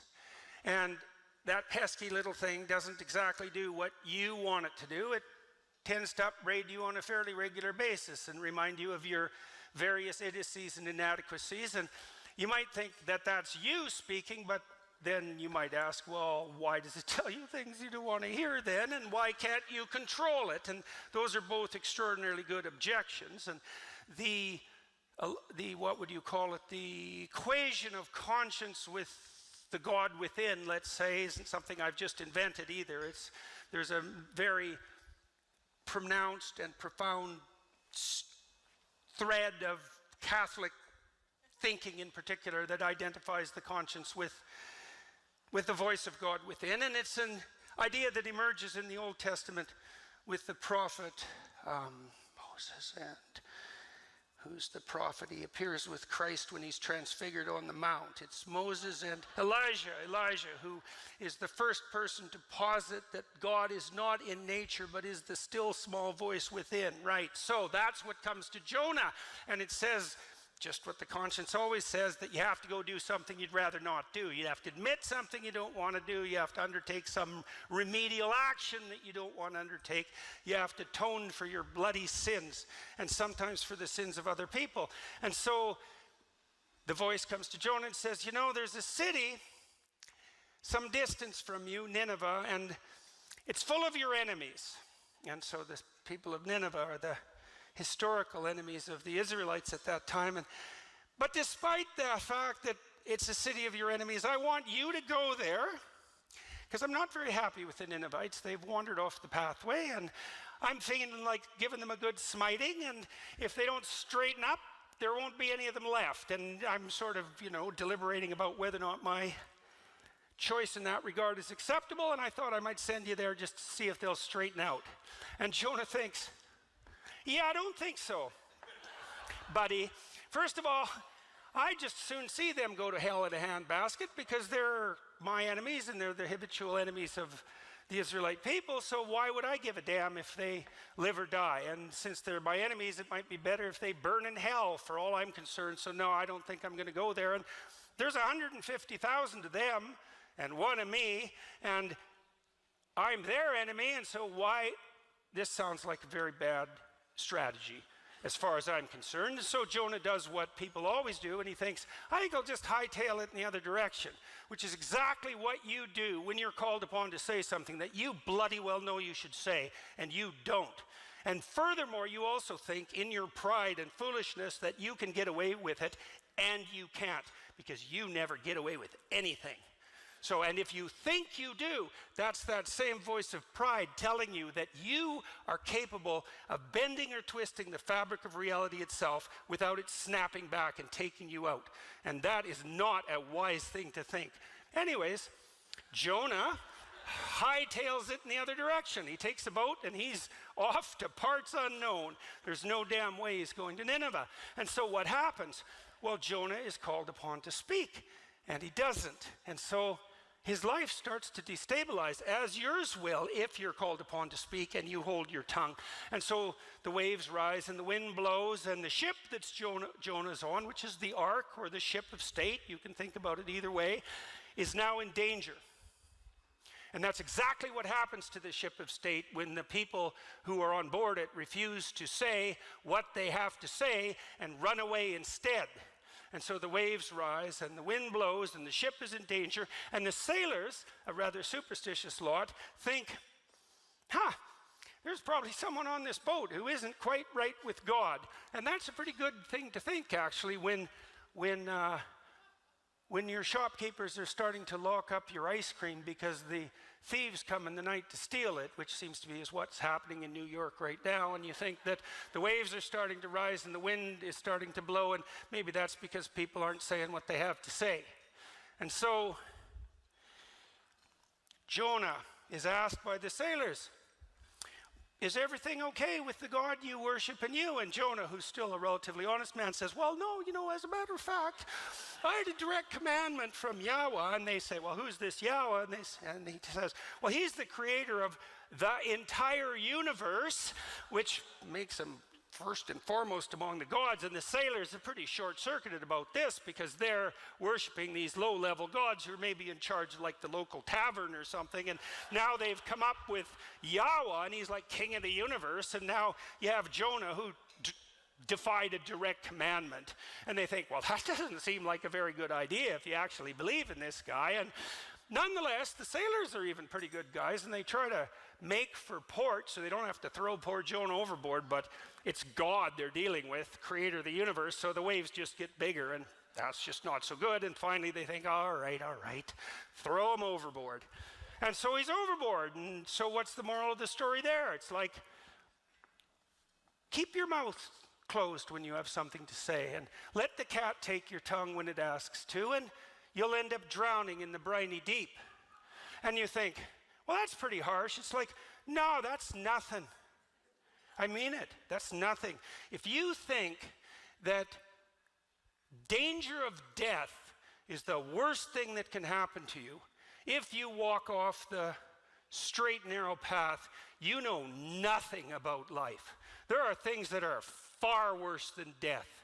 And if you have even the least bit of familiarity with the catastrophic history of the 20th century and all the brutality that went along with all the silence and lies, you'd know perfectly well that death is one of the things you have to fear the least.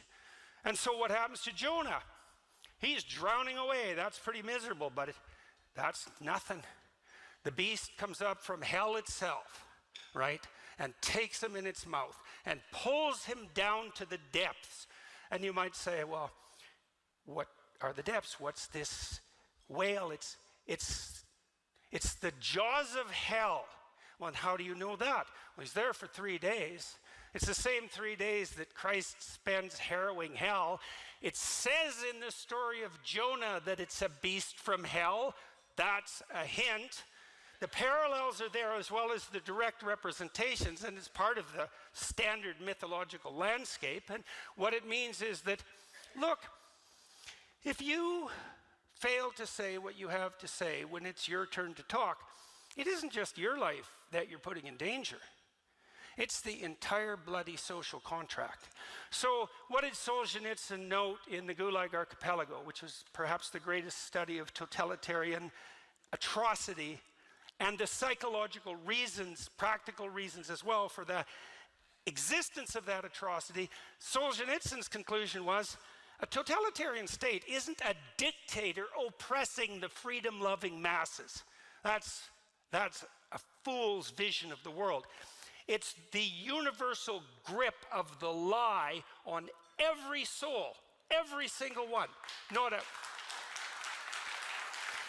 a single man in a totalitarian state is willing to stand up and say what he knows to be true. And that's the totalitarian state. So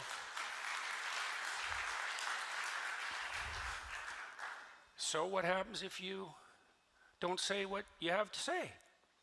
Well, then you go to hell and you take everyone you love with you. And that's what happens. And then I'll close with this. And that's not like some story. It is some story.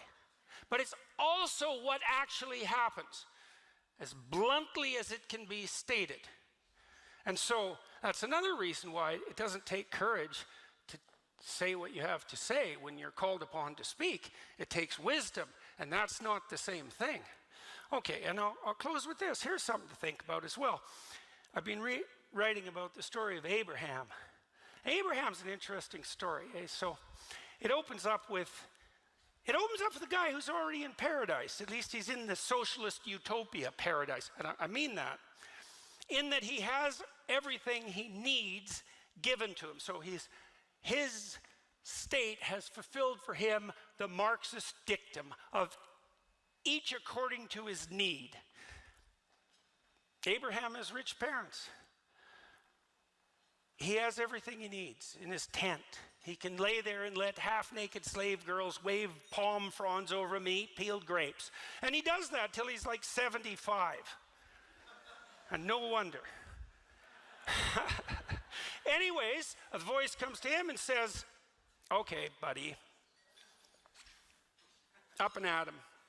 It's time to get away from your tent and get away from your mom and get away from your dad and get away from your family and your tribe and to go out in the world and have an adventure. And so Abraham listens. Oddly enough, he listens. And he goes out on his adventure, and it's one bloody cataclysmic catastrophe after another. It's starvation and tyranny and the conspiracy of the Egyptian aristocracy to steal his beautiful wife, and war and death and the necessary calling for the sacrifice of his son. It's just a cataclysm. And through all that, God promises him that if he maintains his faith, he'll be the father of nations. And what does that mean? It means if you have the adventure of your life, then everything that could possibly be granted to you will be granted to you. And then you might ask, well, how do you have the adventure of your life? And the answer is, you tell the truth. You exercise your right and responsibility to free speech. You tell the truth.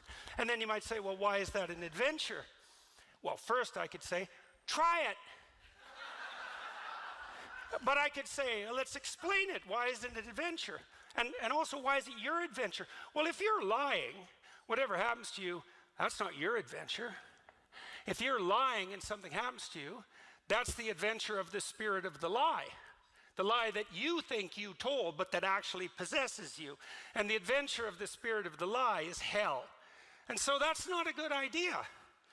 So it's not you that has that adventure, because if it was you, that would be you speaking. And if it was you speaking, that would be your truth. That would be the truth.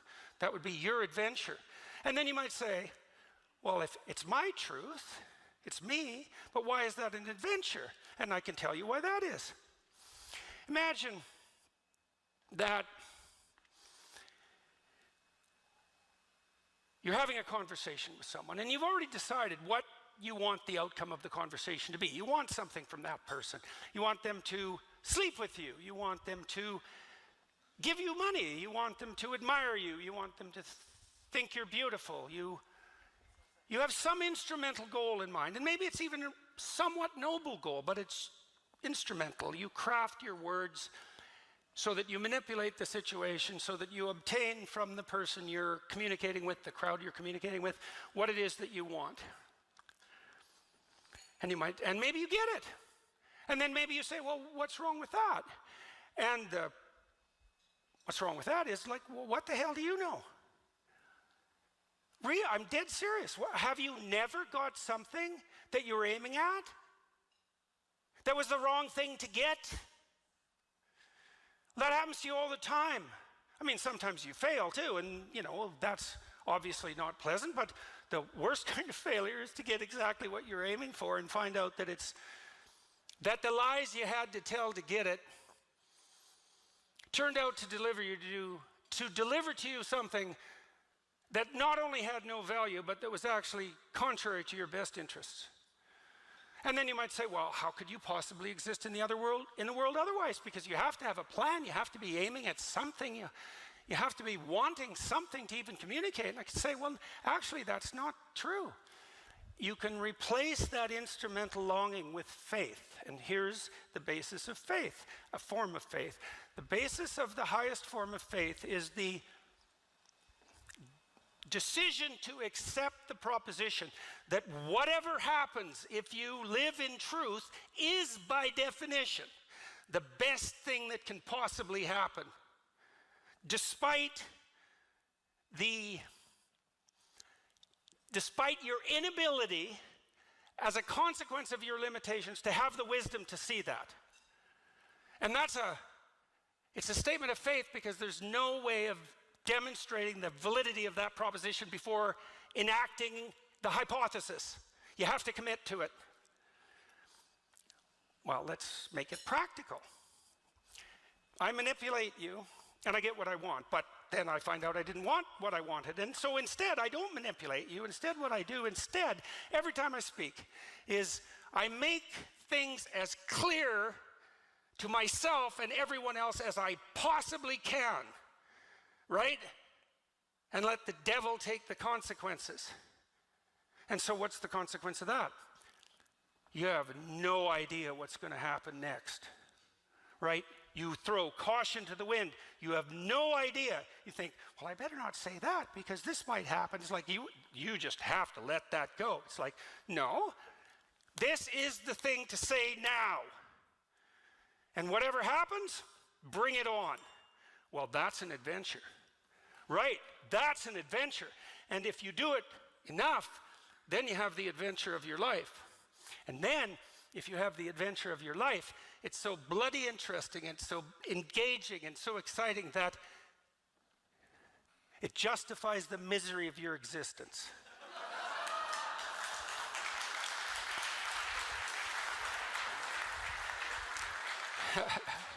So I know that. And that's why I say what I have to say. And that's why I said what I had to say tonight. And so, thank you very much.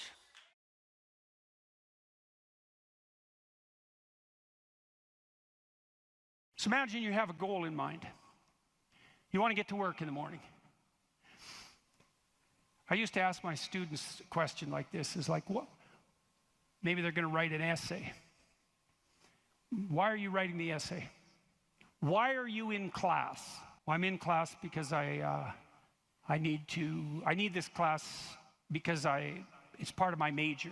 Well, why did you Why did you pick a major like that? Well, I'm interested in psychology. Well, why did you come to get a degree? Well, I think I need a degree to get a job.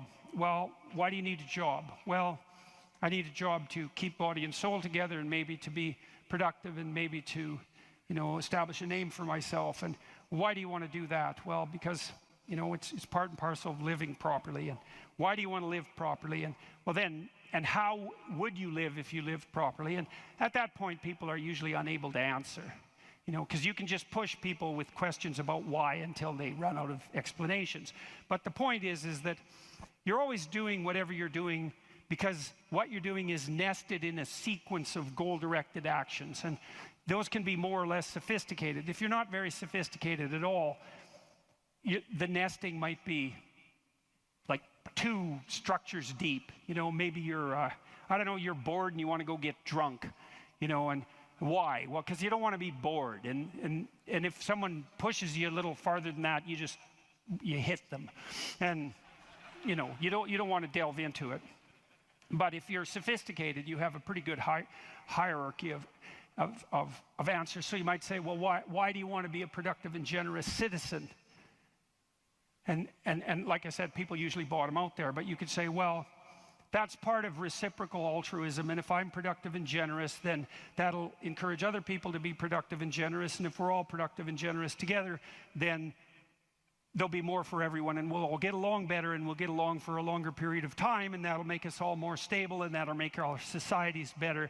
And then you might say, well, why is that relevant? You might say, well, because the alternative to that is something like a descent into something approximating hell, and so that's part of a reflection of the divine order and the eternal battle between good and evil. And then you could push it farther than that, and you could say, well, are you going to be on the side of the redemptive hero, or are you going to be on the side of the eternal adversary? Like, you can keep digging down farther and farther, and the farther down you dig, the more you get down into what you might describe as the implicit religious substrate. And it's very much useful to know that and to make as much of that conscious as possible. So now imagine that you've come to this talk tonight because you've decided to aim up. And maybe you haven't formulated that precisely explicitly, but something is driving you in this direction. And then you come to the talk and you find out that I'm talking about something that isn't what you expected, and it doesn't seem to be moving you along on your pathway forward to that end. And what's going to happen is you're going to be disappointed.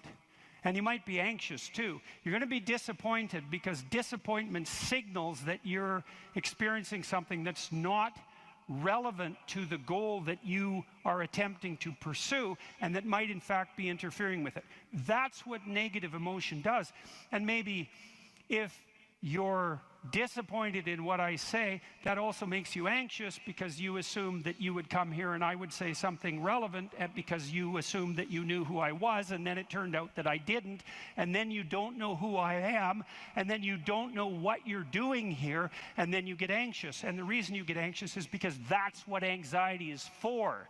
It tells you when the pathway to your goal has been disrupted, so multiple pathways have now emerged. So imagine you're driving your car to work and it quits.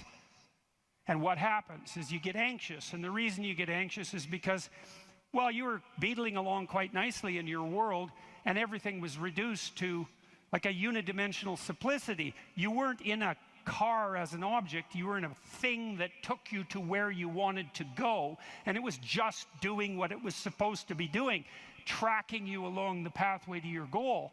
And then it fails and you're off on the side of the road, and you get anxious because how the hell are you going to get to work? And what if you don't get to work? And is your boss not going to be very happy with you? And maybe this is the 3rd mistake you've made this week. And what if you get fired? And weren't you an idiot for buying this car? Maybe you shouldn't have a car at all. Maybe you should have walked to work. And maybe you should take a bicycle, because after all, that would save the planet. And and maybe now you have to take your car to a mechanic, but the last time you went to the mechanic, you got ripped off because you're too stupid about vehicles to manage one, and you're kind of stupid about technology in general. And aren't you stupid? And maybe you're too stupid, and isn't your wife going to?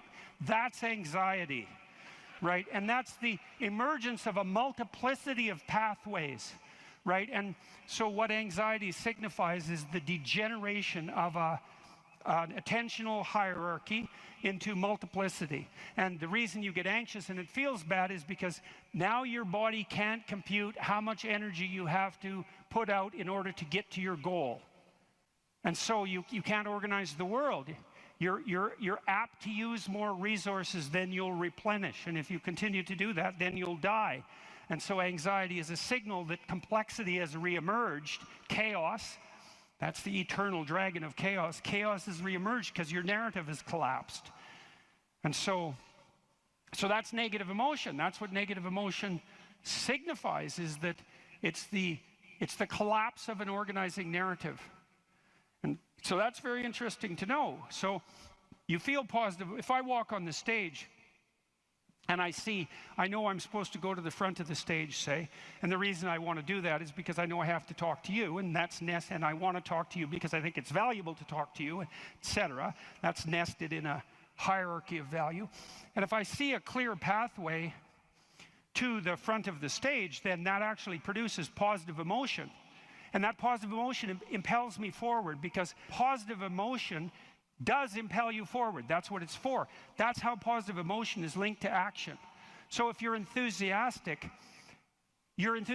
because you can see a pathway forward to a valued goal, and that enthusiasm manifests itself. This is true even neurochemically. It manifests itself as positive motivation to move forward.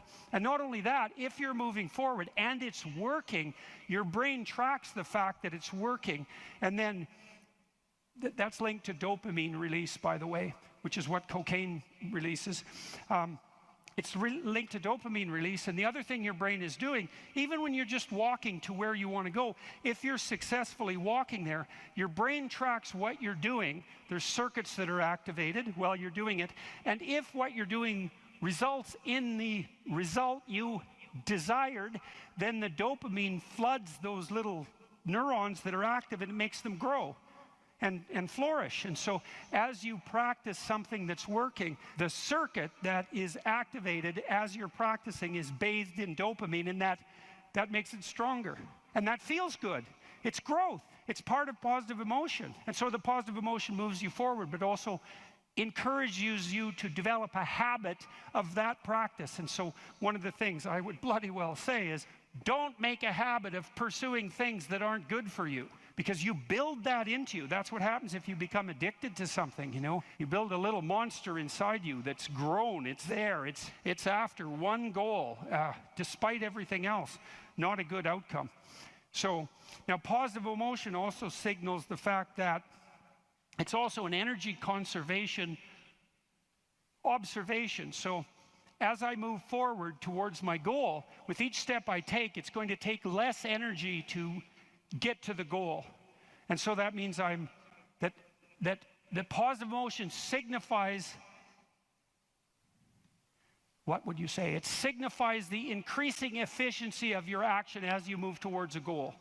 So negative emotion signifies the fact that things have got too complex for you to manage, and positive emotion signifies that you're approaching your goal and becoming, and that there's less demand on energy output with every step forward. And so that's emotion.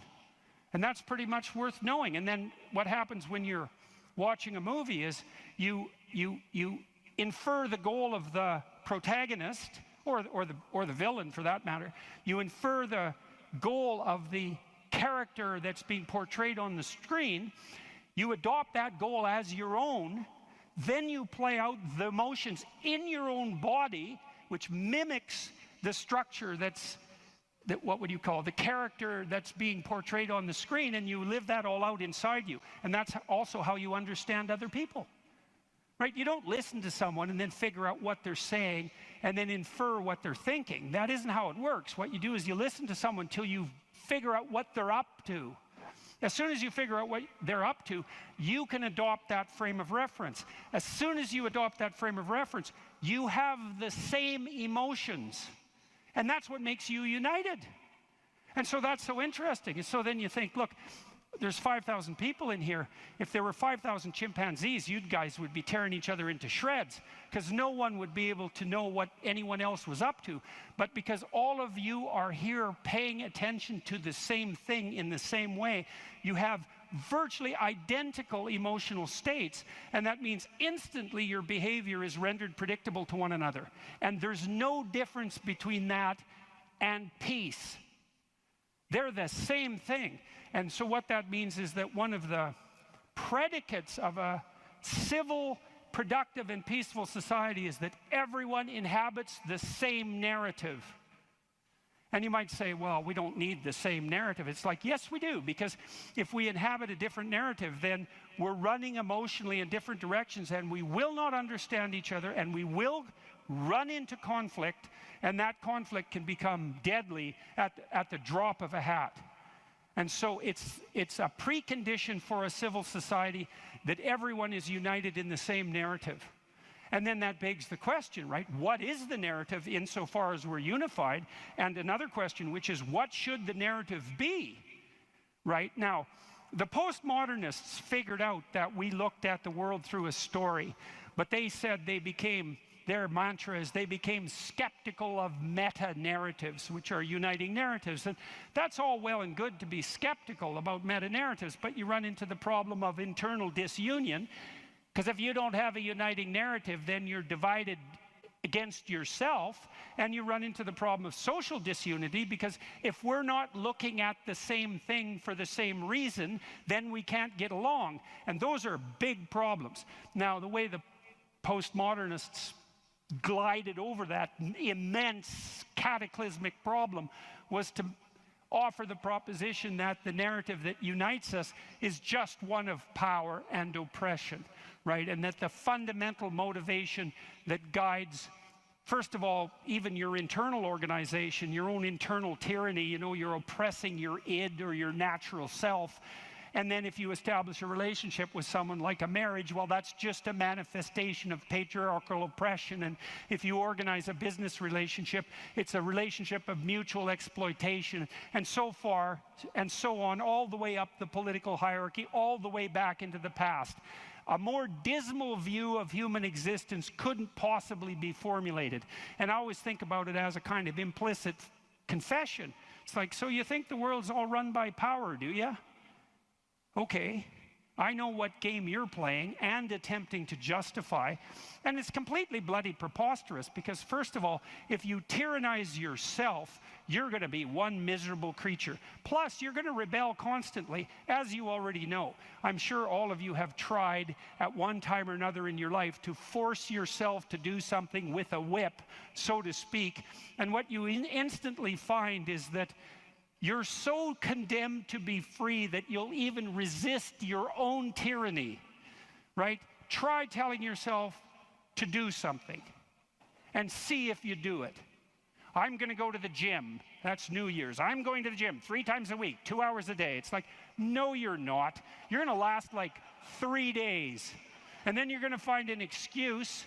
The rebellious part of you is going to find an excuse, then you're not going to do it. And it's a bloody mystery, isn't it? Because you'd think you could tell yourself what to do. Because otherwise, who are you, you know?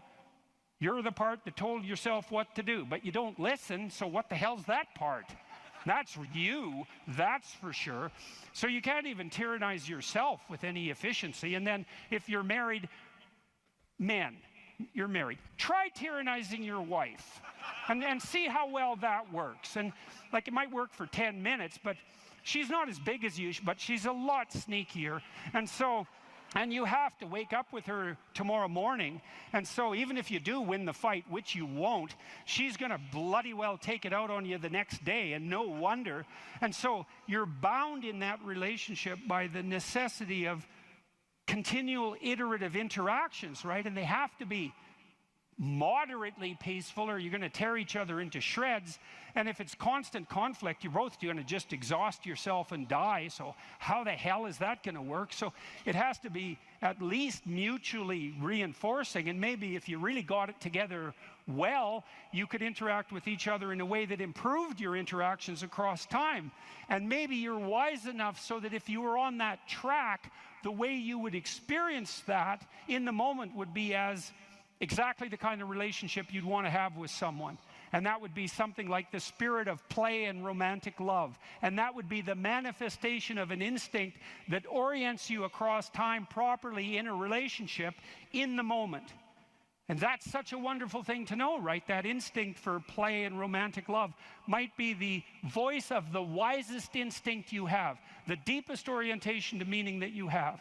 You know, because there's nothing more delightful in a marriage or in a family, if you have children, than to be able to engage in something like voluntary play.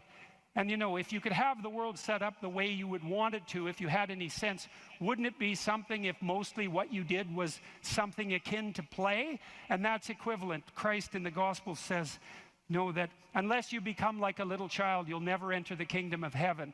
And what does that mean? It means to rediscover that intense immersion in life and that capacity for play that characterized us all as children that we can't maintain because we have to mature, but that we could rediscover as adults if we were sufficiently wise and careful. And so, and then, you know, if you have friends, it's like, well, you tyrannize your friends? Well, then you don't have friends. You're just a bully with henchmen. And as soon as you stumble, they're going to stab you in the back because you surrounded yourself with craven psychopaths. And they're just going to wait for the moment to take you out. That's not a friendship, obviously. And if you're running a business, and those of you who've run businesses who have a clue know this is true, it's like, what happens if you rip off your customers? Well, you can get away with it once or twice, but word gets around in no time flat, and then you're just done and bitter and resentful because your idiot machinations didn't work. But if you engage in fair trade and you're reliable and you deliver what you promised and you're half decently good to your employees and the people that you work for, then they're going to be pleased with you, and they're going to come back and they're going to talk to their friends about how well you did, and you're going to flourish. And none of that's arbitrary. You know, that's all guided by the manifestation of a certain form of attentional priority, right? You go to your customer's house, maybe you're a plumber, and the first thing you do is you listen to their damn problem. And so at least you have enough sense to engage in dialogos, right? You actually want to hear what the problem is, and then you actually want to solve it. And if you do that with some diligence, they're going to be pleased with you because they don't want sewage all over the rug. And so your interests are aligned, and if you offer what you promise, then you're going to evoke positive emotion in them and quell their anxiety, and that's exactly the service that you're offering.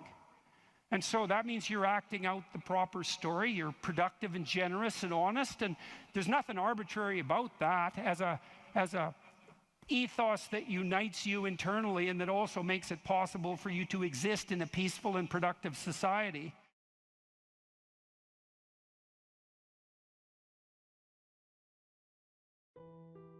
I plan on taking my own life very soon. Why shouldn't I?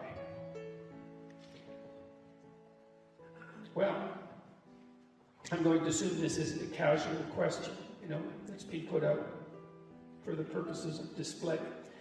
Well, the first thing I would say is you have to think very carefully through the consequences of that for other people.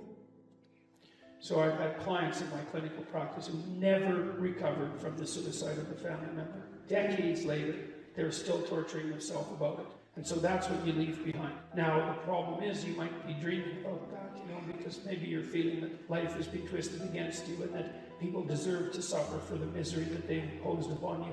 But I would say, think very, very carefully before you go down that route.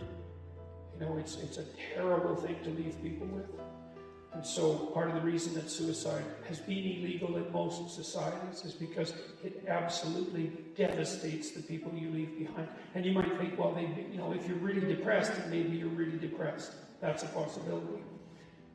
You might think, well, those people would be better off without me. It's like, and if you get really depressed, you can think that way, and you can even get to the point where you can't think any other way than that. And I would say, if you're at the point where you can't think any other way than that, then you should tell someone and you should go to the hospital.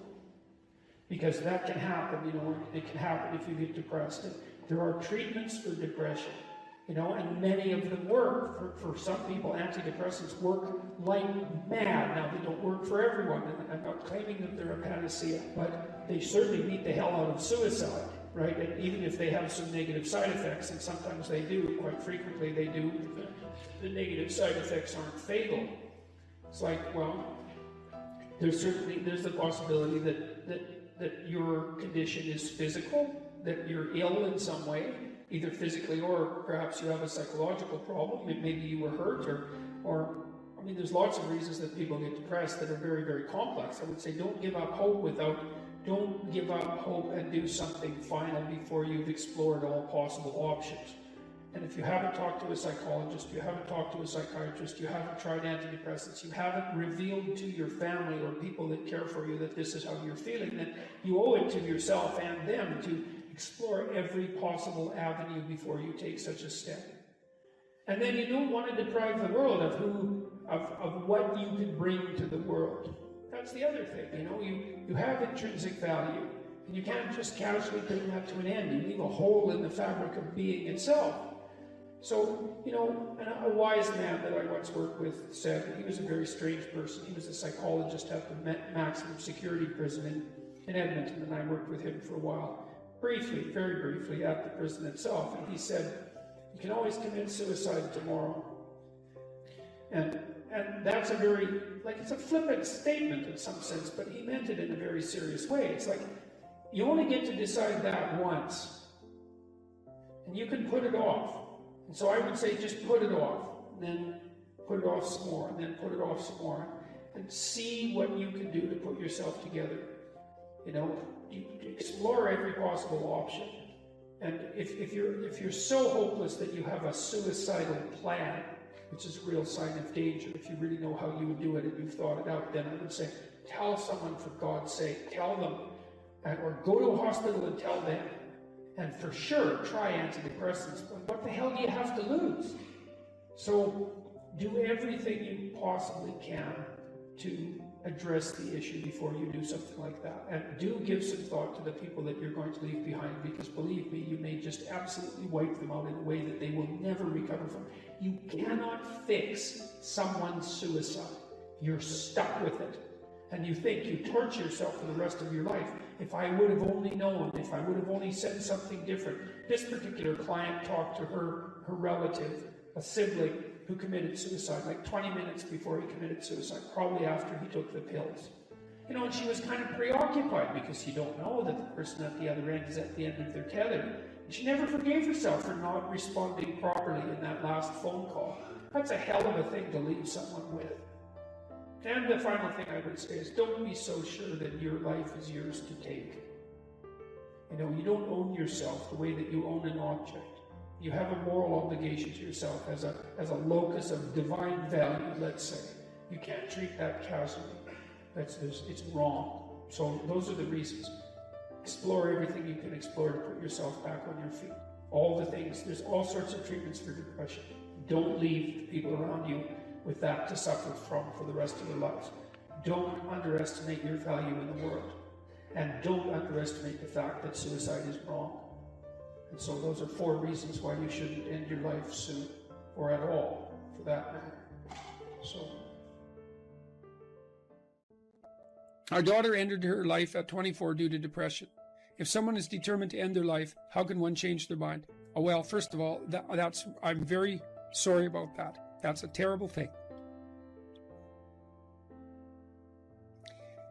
Look, I had this friend,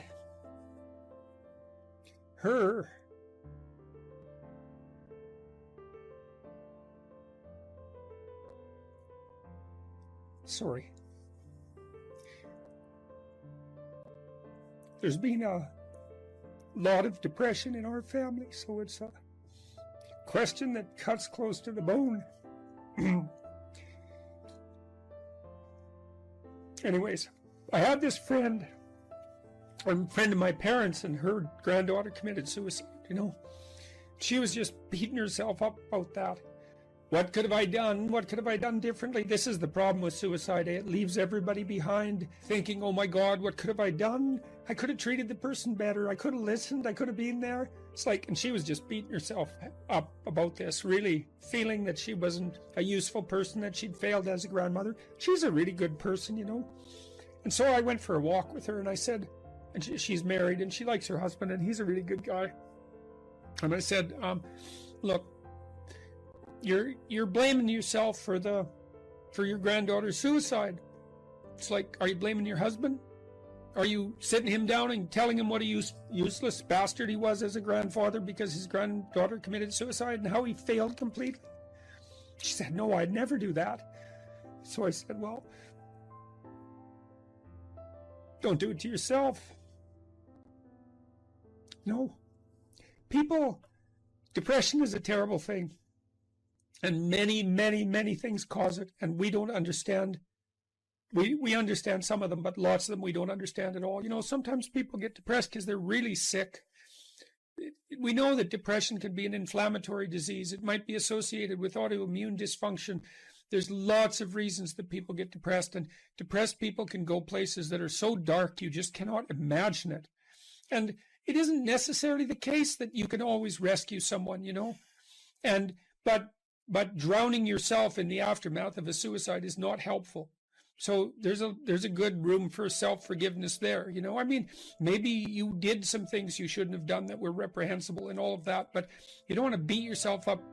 Remember the presumption of innocence, right? Innocent until proven guilty. And you have to apply that to yourself. I think there are times when people are so depressed that there isn't anything that anyone can do. You know, and the depressed person thinks, and this is probably the worst part of it, the depressed person thinks,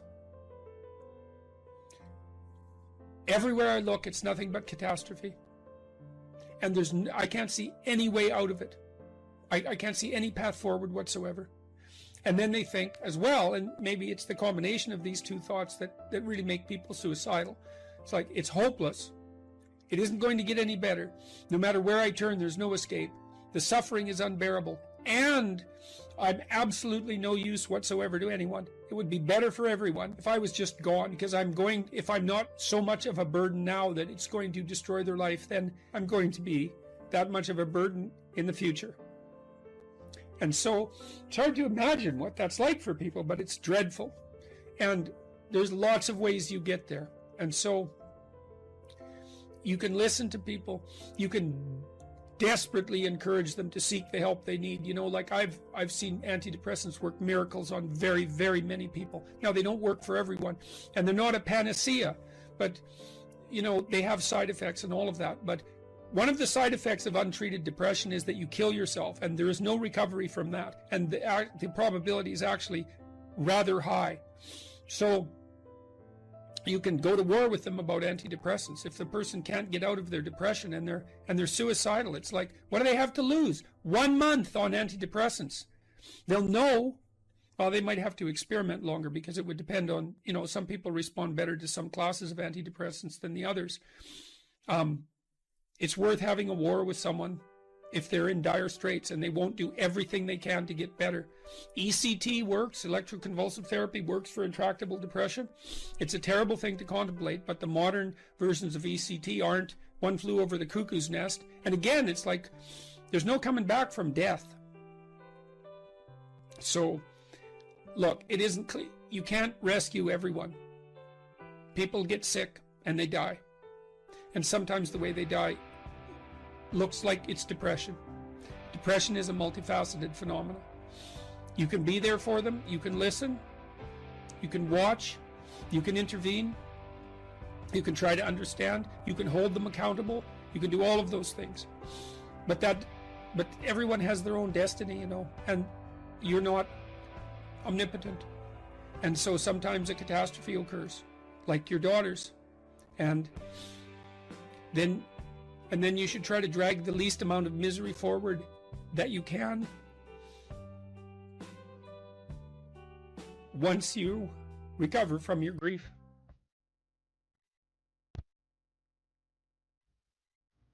You know, if you take people, then you expose them voluntarily to things that they are avoiding and are afraid of, you know, that they know they need to overcome in order to meet their goals, their self-defined goals.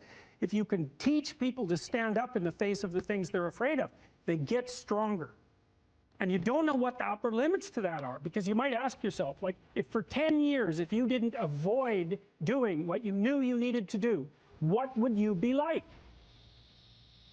Well, you know, there are remarkable people who come into the world from time to time, and there are people who do find out over decades-long periods what they could be like if they were who they were, if they spoke their being forward.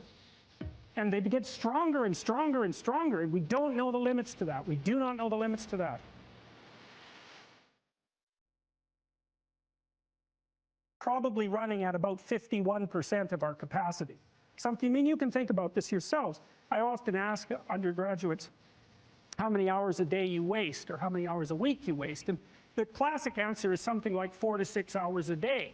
You know, inefficient studying, watching things on YouTube that not only do you not want to watch, that you don't even care about, that make you feel horrible about watching after you're done. That's probably 4 hours right there. You know, you think, well, that's 25 hours a week, it's 100 hours a month, that's 2.5 full work weeks, it's half a year of work weeks per year. And so if your life isn't everything it could be, you could ask yourself, well, what would happen if you just stopped wasting the opportunities that are in front of you? You'd be, who knows how much more efficient? 10 times more efficient, 20 times more efficient. That's the Pareto distribution. You have no idea how efficient people get. It's completely, it's off the charts. It's not so obvious to me that people would take the meaningful path. Now, when you say, well, nihilists suffer dreadfully because there's no meaning in their life and they still suffer, yeah, but the advantage is they have no responsibility.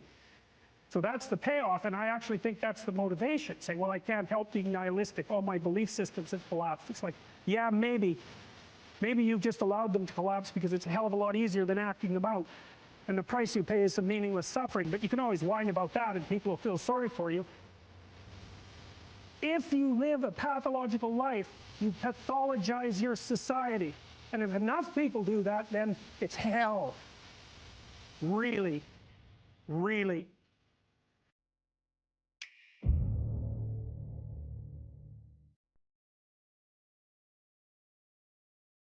There's this idea that philosophers have developed in the last 50 years called performative contradiction. It's like a lie. Normally, you think of a lie as you lie when you say something that you know not to be true. And there's different forms of lies. There's sins of commission, lies of commission, where you literally say something and you know it not to be true. And then there are lies of omission, where you have something to say and you don't. And classically, people have regarded sins of commission more seriously than sins of omission. But sins of omission, they're not nothing. And you know, I've read studies that purport to demonstrate that if you ask people when they're older, you know, what they regret most in their life, it isn't the mistakes they've made. It's the opportunities that presented themselves to them that they never took. Right? That's a sin of omission. I think it's an open question. You know, maybe your life would be long enough, even though it's short. Maybe your life would be long enough if you took advantage of everything that came your way. Maybe you'd exhaust yourself in the pursuit of that opportunity so that you could be content with the finitude of your mortal existence. If you didn't avoid and hide things in the fog, let's say, that's rule number 3. Do not hide unwanted things in the fog. Your own future, all that opportunity. Do not do what you hate. You go to work and you hate it, right? You're forced to do things that you don't want to do, that grate against, not your lack of discipline, right? We have to get that straight, not your immaturity. You have to, if you're resentful, you got to ask yourself, you know, are you just immature or are you being tyrannized?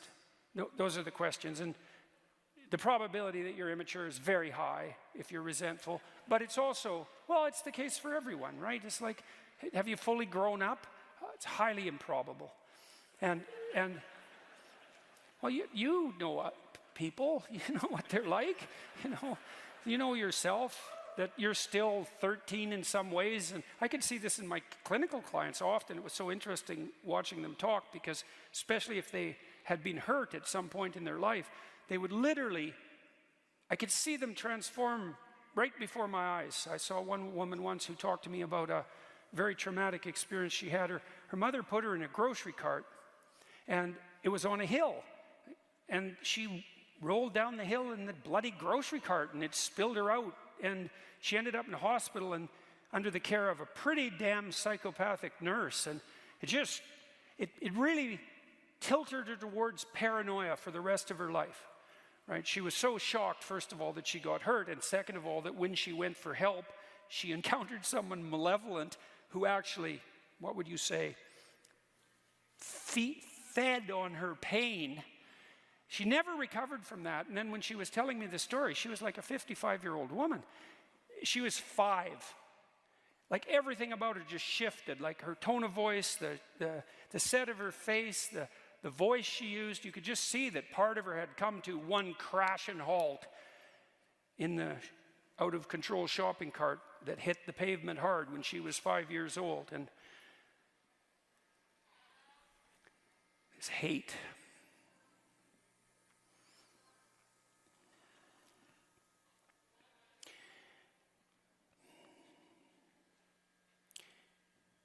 There's this idea in the New Testament. It's a very tricky idea. There's one unforgivable sin. People have argued forever about what that is. Because the idea that one of the ideas our culture is based on is that if you've made mistakes in your life, but you admit to them, so that's to confess, let's say, and then you repent, which is to figure out what the hell you did wrong and decide to do better in the future. And that can be very hard if you did something really wrong, so it's not like it's an easy thing to do. It's difficult in proportion to the magnitude of your failure to aim, let's say. But that if you do that properly, no matter how far you've strayed, that you can be set back on the proper path, right? That you can be forgiven and that you can then move ahead. And we better hope that's true, because there isn't anybody anywhere who hasn't done many things that were pretty damn dark. And if it was only the case that we were done when we made a mistake, then, you know, the jig's up for everyone. And so you need justice, because you can't get away with everything or even anything, perhaps, but you need mercy too. And mercy is, well, the same. You apply that to your children as well. You know, they make a mistake or multiple mistakes, and perhaps even more so when they're teenagers. And the basic rule is still, you know, try to do better and you're still welcome, fundamentally. And that's a good rule. That's a really good rule. What would interfere with that process of redemption, let's say, and maybe that's your decision not to abide by the dictates of your own conscience. So you tell yourself, I shouldn't be doing this, whatever it happens to be. Maybe you don't find your job meaningful.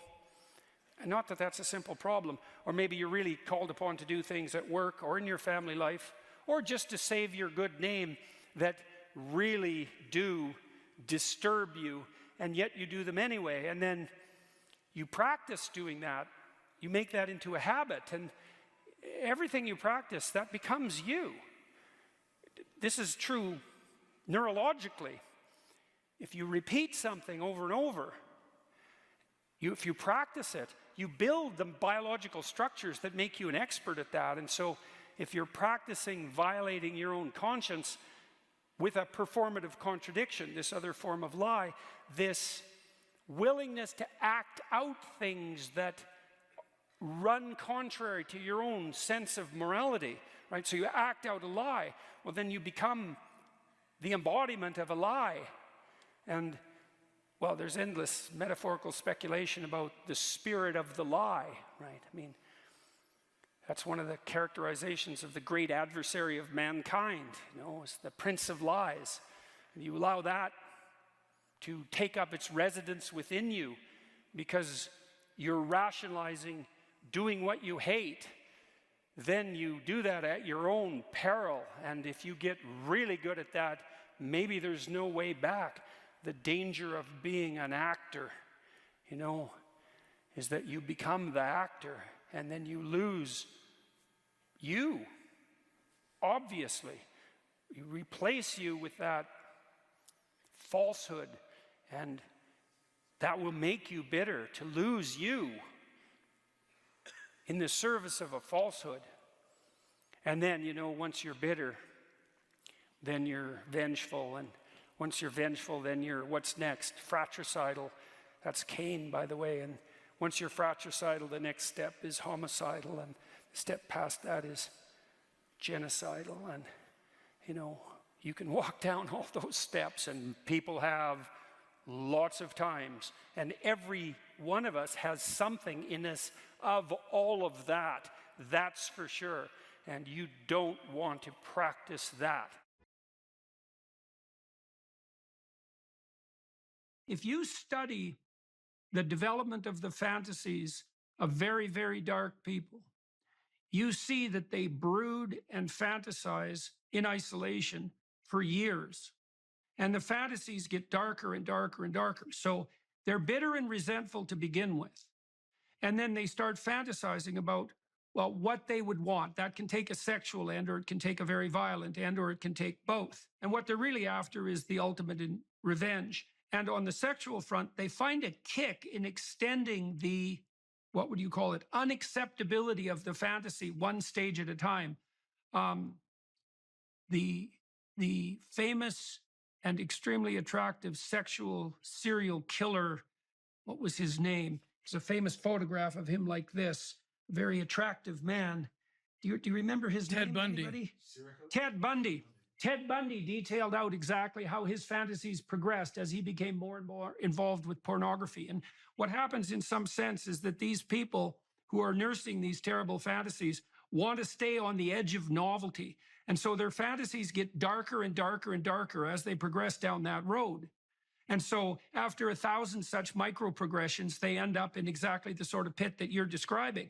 And some of that is pure sexual kick because of the novelty. But it's got this sadistic and perverse, vengeful twist. And you could think about it this way. You know, I think it says in the Gospels that, you know, it would be better that a millstone was hung around your neck and that you were cast into the abyss than to do harm to any of God's children, let's say. And that's actually where the perverse delight comes, because the most egregious possible sin, let's say, is the violent sexual abuse of the most innocent possible person. And the perverse novelty kick is highest at exactly that point. And then that just goes from bad to worse. And there's 1,000 or even 10,000 micro decisions that go along with that. There's also a great book called Ordinary Men. This is well worth reading, although it's a bloody catastrophe to read, I'll tell you. It details out how a group of German policemen who were moved to Poland during World War II were transformed from ordinary ordinary working class men, old enough to not have been raised under the Nazi regime, by the way, and so not propagandized into a kind of mindless obedience, how they went from being perfectly ordinary policemen to the sort of people who could take naked pregnant women out into the middle of a field and shoot them in the back of the head. And it isn't like they had an easy time with that. Some of them reported the same sort of thing that you reported when you first watched that video. What they were being called upon to do stage by stage made them physically ill. And they had a commander who actually had told them that they could leave the service if they didn't want to continue with their duties. But they felt duty bound not to leave their comrades having to mop up the terrible situation. But it does a lovely job of detailing out how your movement from normality to absolute perversity is a consequence of 10,000 micro violations of your own conscience. Not all of them micro, obviously. So you need to know about the vengefulness. You need to know about the kick of sadism. That's that novelty kick that produces a dopaminergic kick that heightens sexual satisfaction. And so there's an element of sadistic misery that can add novelty to sex. That's particularly attractive to people who are bitter and resentful because they actually can't find any willing sexual partners. And so they're angry at the world and shake their fist at God because of it. And so anyways, that's a bit of the developmental course of such a lovely descent into hell. And the interesting thing about it is that people brood, like you don't get to the point where you're watching pornographic videos of children being raped without hundreds or even thousands of hours of increasingly demented voluntary fantasy. And that's that allowing the spirit of sin that would otherwise crouch on your doorstep to enter your house and have its way with you, right? It's like a collaborative venture with Satan himself. That's the most straightforward way of describing it. And so, well, so that's, I don't know what you have to say about that, but I'll let you have at her. I'll say this, that everything you're saying absolutely resonates with my anecdotal experiences dealing with these people. I look into their eyes, and what you're describing is what I see, though I've never been able to articulate it like you just have. So I appreciate being armed with an understanding that it will help me evangelize more clearly to others about the dangers of overstimulation and overuse of pornography and shaking hands with the devil. So thank you for that. That was very insightful. So I spent a bit of time, not a lot, but a bit of time inside a maximum security prison when I was a kid. I worked with a very strange psychologist that was there. And one of the things that really shocked me, and I think this shocked me enough to change my whole life, was I met this one prisoner who was a pretty nondescript looking character. He took me for a walk out in the yard away from a gym full of like weightlifting, axe murderer, monsters, and rapists. And we went for a walk out in the yard, and the psychologist called us back and told me later in the office that this guy, who was about 5'2", pretty non-prepossessing guy, had made two policemen kneel in front of him, beg for their lives in reference to their families, and then shot them both in the back of the head and kicked them aside. And the shocking thing to me was, you kind of think that if you met pure evil, it would have a monstrous form. And, the thing that shocked me about that was the nondescript nature of this guy, his absolutely banal ordinariness, the fact that you could just walk past him on the street and you'd never know. He wasn't some monster, the monstrous character of Satan in your imagination is, a figure that's terrifying to behold instead of someone normal. You know what I mean? Normal in that cringing sense. These people that you've interacted with, like, what's your reaction to them when you talk to them, the pedophiles, when you talk to them and when you arrest them? My experience is very similar to what you just described. Very nondescript, people of all walks of life. We've arrested and I've interrogated educators, lawyers, law enforcement, clergymen, and sitting across from them, but with no apparent physicality that would tell you who they are. But I will say this: when they start talking and I look into their eyes, that's when I sense something that really scares the hell out of me. And the way they talk about children when they get there, and it's something that they've been able to normalize, and they're speaking to me about children almost like they're talking about the weather, or talking about buying and selling children like you talk about buying and selling computer parts or an automobile or something. And that's where I thought, something has taken over you. Something non-human has made you less human. And I've never been able to figure it out, only that it creeps me out. And I usually end up getting them to confess because they have brought themselves to a place where they think they're okay. They think that it's somehow normal. I don't know if that makes sense. Yeah, how do they, Dr. Peterson? Why?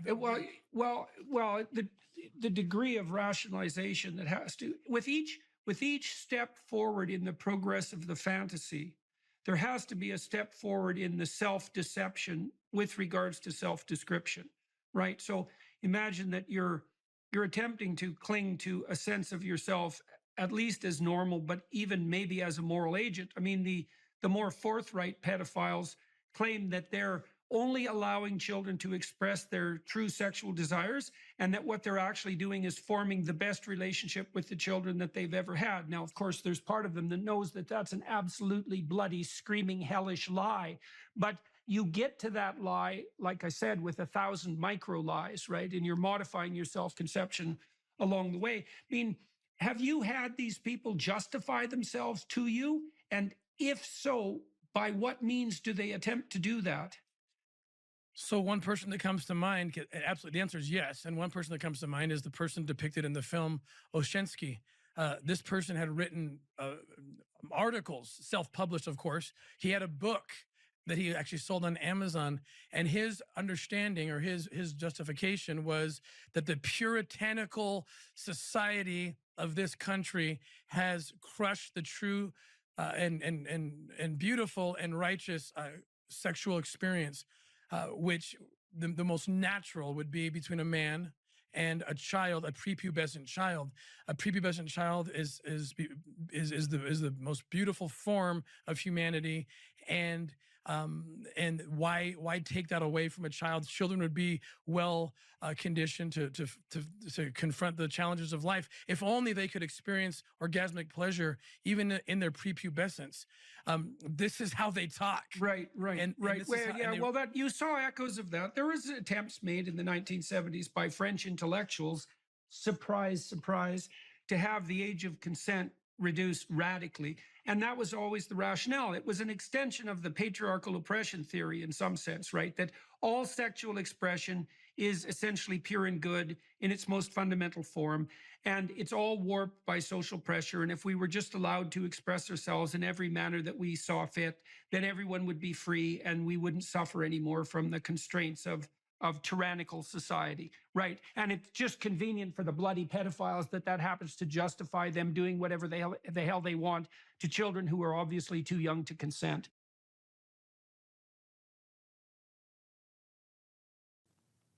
You know, I read about the Columbine massacre and the kids who undertook it. That'll make your hair stand on end if you want to read something that will really disturb you. Reading Eric Harris's writings will really disturb you. No matter how much you know about human beings, reading Eric Harris's writings will disturb you. And Harris is Cain, you know. He says it straightforwardly. He hates human beings. He hates being itself. He would destroy everything if it was within his power to do that. And of course, him and his colleague were motivated to produce far more carnage than they managed that day. What was successful was only a fraction of what they had planned. And Harris said very straightforwardly that he had set himself up as the judge of being and that it lacked all utility in his eyes. Human beings certainly should all be removed from the face of existence because of their pathology and the fundamental horrors of being itself. So there's nothing in the Cain and Abel story that isn't real. It's real, and Cain complains to God, as people will when their dreams are dashed. And that goes for people who don't believe in God too. It doesn't really matter, you know. It's harder, I suppose, if you're atheistic to figure out who to blame. But that doesn't mean that the sentiment, well, it doesn't mean that the sentiment is any different, right? The same drama is being enacted. You shake your fist at the structure of being rather than at God himself, but it doesn't make any difference except in the details. So God responds to Cain and tells him that he's got no right to judge being before he gets his sacrificial house in order. And even worse, he says that Cain is the architect of his own downfall, and the invited catastrophe in into his own house willingly, and entered into a creative union with it, and therefore brought about his own demise. And it's that additional self-knowledge, and you can imagine too, you know, imagine that you're facing your life, you're facing the failures of your life, and let's say that you've had a failed life, and you're bitter about that, and then you meditate upon it, and you think, well, why has this come about? And then you think, well, perhaps I did something wrong. You know, when Alexander Solzhenitsyn wrote the Gulag Archipelago, which is the book that detailed the catastrophes of the Soviet Union and helped bring it down, there's one part of that book that just struck me so viciously when I read it. He was in the Gulag, and he was there for a very long time, and he said that he observed a variety of people in the camps who he really admired. They were rare. They were usually religious believers in his experience, who were not participating in the pathology of the camps at all, period, no matter what. He said he learned a lot from watching those people. He had a hard time believing that they even existed, that they could even exist. But he said that one of the things that he was brought to as a consequence of watching those people live their contract with goodness out even under the most horrifying of conditions was that it was possible that he himself was responsible for his position in the camp. Now it's a very dangerous line of argumentation, you know, because who wants to be the one who blames the victim for the catastrophe? You know, you have to be very careful when you walk down that road. But Solzhenitsyn was speaking about himself. And he said, well, he was a communist, you know, and he arrogantly and forthrightly moved the movement out into the world and had not fully gone over his life with a fine-tooth comb to find out what mistakes he had made that brought him so low. But his contention eventually was that part of the reason that he ended up where he ended up was because he and many others had completely forfeited their relationship with the truth and allowed their society to degenerate into deceit and tyrannical catastrophe without mounting sufficient opposition.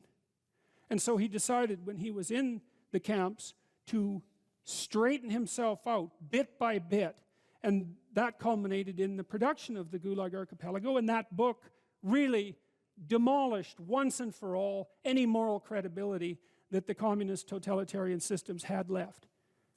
And so one man in the depths of catastrophe who determined through good example, at least in part, to stop lying, produced a book eventually that demolished the foundation of the very system that had imprisoned him. And that is really worth thinking about. That's one example of the absolute grandeur of the human soul and the capacity for transformation that it has when let loose properly on the world.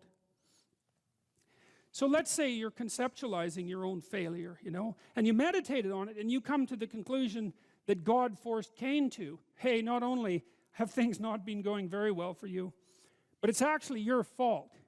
And not only that, you brought it on yourself. And not only that, you knew it all the time. Well, then you might think you'll wake up and fly right? You'll get your wings in order and fly right, but there's no reason to assume that at all, and that's not what happens to Cain. That just makes him more bitter, right? And you can understand that if you think about it just for a second. It's like bad enough when something horrible happens to you, but then to have to swallow the additional pill, right? To have to take in the information that you could have done something different. It was avoidable, and you knew it at the time, and you decided to do it anyways.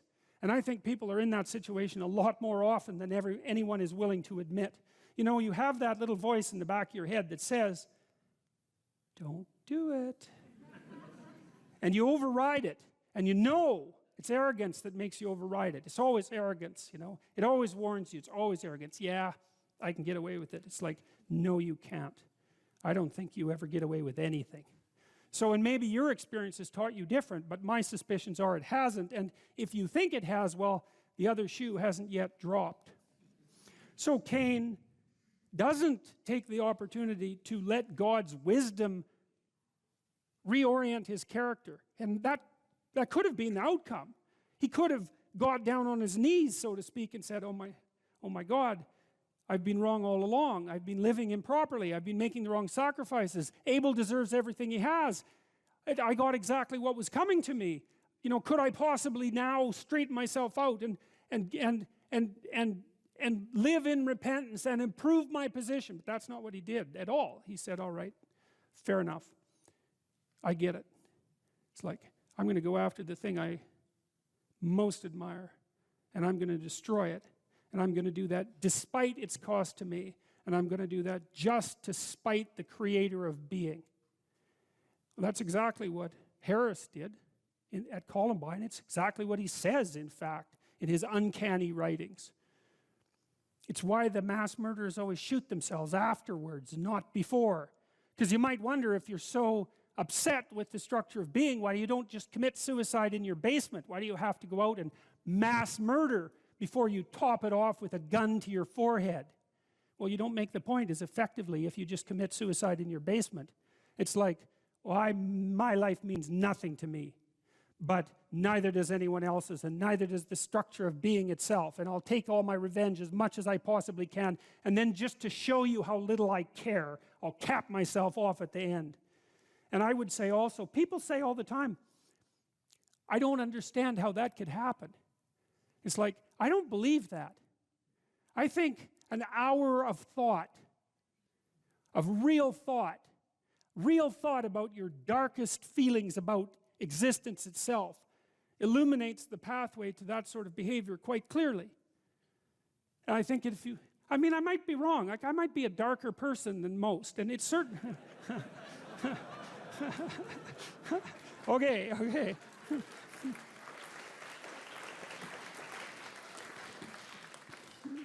Well, at least I think there are plenty of people out there who are sufficiently dark to know exactly what I mean when I'm saying these things. And I would also say that if it doesn't leap to your understanding how that pathway might be illuminated, then you need to know a lot more about yourself than you actually know now. Because whatever you might say about someone like Eric Harris, he was a human being too, you know. There's this idea in the New Testament that Christ was he who took the sins of the world unto himself. It's a very complicated idea, but part of it is associated with the idea that he met the devil in the desert as well. To take the sins of mankind onto yourself is to understand that within you dwells exactly the same spirit that commit the atrocities at Columbine or that ran the camps at Auschwitz, and to actually understand that that's part and parcel of your makeup, and then to take responsibility for it. And I think that in the aftermath of the terrible 20th century, that's what we're left with. We're left with the necessity to take responsibility for the most terrible aspects of ourselves. And that way, perhaps we can stop those terrible things from happening again. That's all.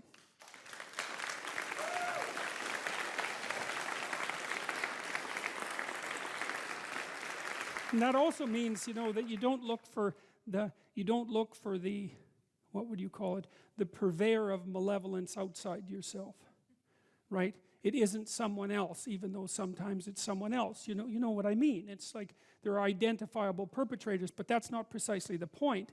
The point is something more like that the proper place for the encapsulation of that malevolence, at least the proper place to start, is within the confines of your own existence, and then perhaps within the confines of your family.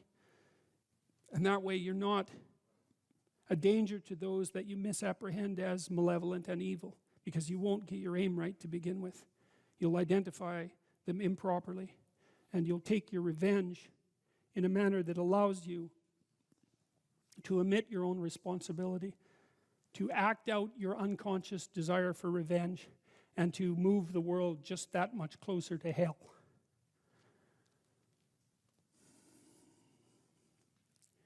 Well, so Cain kills Abel. And then Cain gives rise to his descendants, one of whom is the person who's the first artificer in weapons of war. And then comes the flood, right? Which seems perfectly, miraculously reasonable to me, because what those stories do, it's so amazing that the story of Cain and Abel segues into the story of the flood, because it is the case that the catastrophes that beset society can best be conceptualized as the spread of individual pathology into the social world, and the what would you call the magnification of that pathology to the point where everything comes apart. And I truly believe that if you familiarize yourself with the last 100 years of history, that that's the conclusion that you would derive. And the people who are most wise that I've read who've commented on that say the same thing over and over, which is the key to the prevention of the horrors of Auschwitz and the Gulag in the future is the reconstruction of the individual soul at the level of each individual. And that's a terrible message because it puts the burden on you. But it's an amazing message because it also means that you could be the source of the process that stops that catastrophe and malevolence from ever emerging again. And you know, it's hard for me to imagine that you have anything that could possibly be better to do with the time that you have left.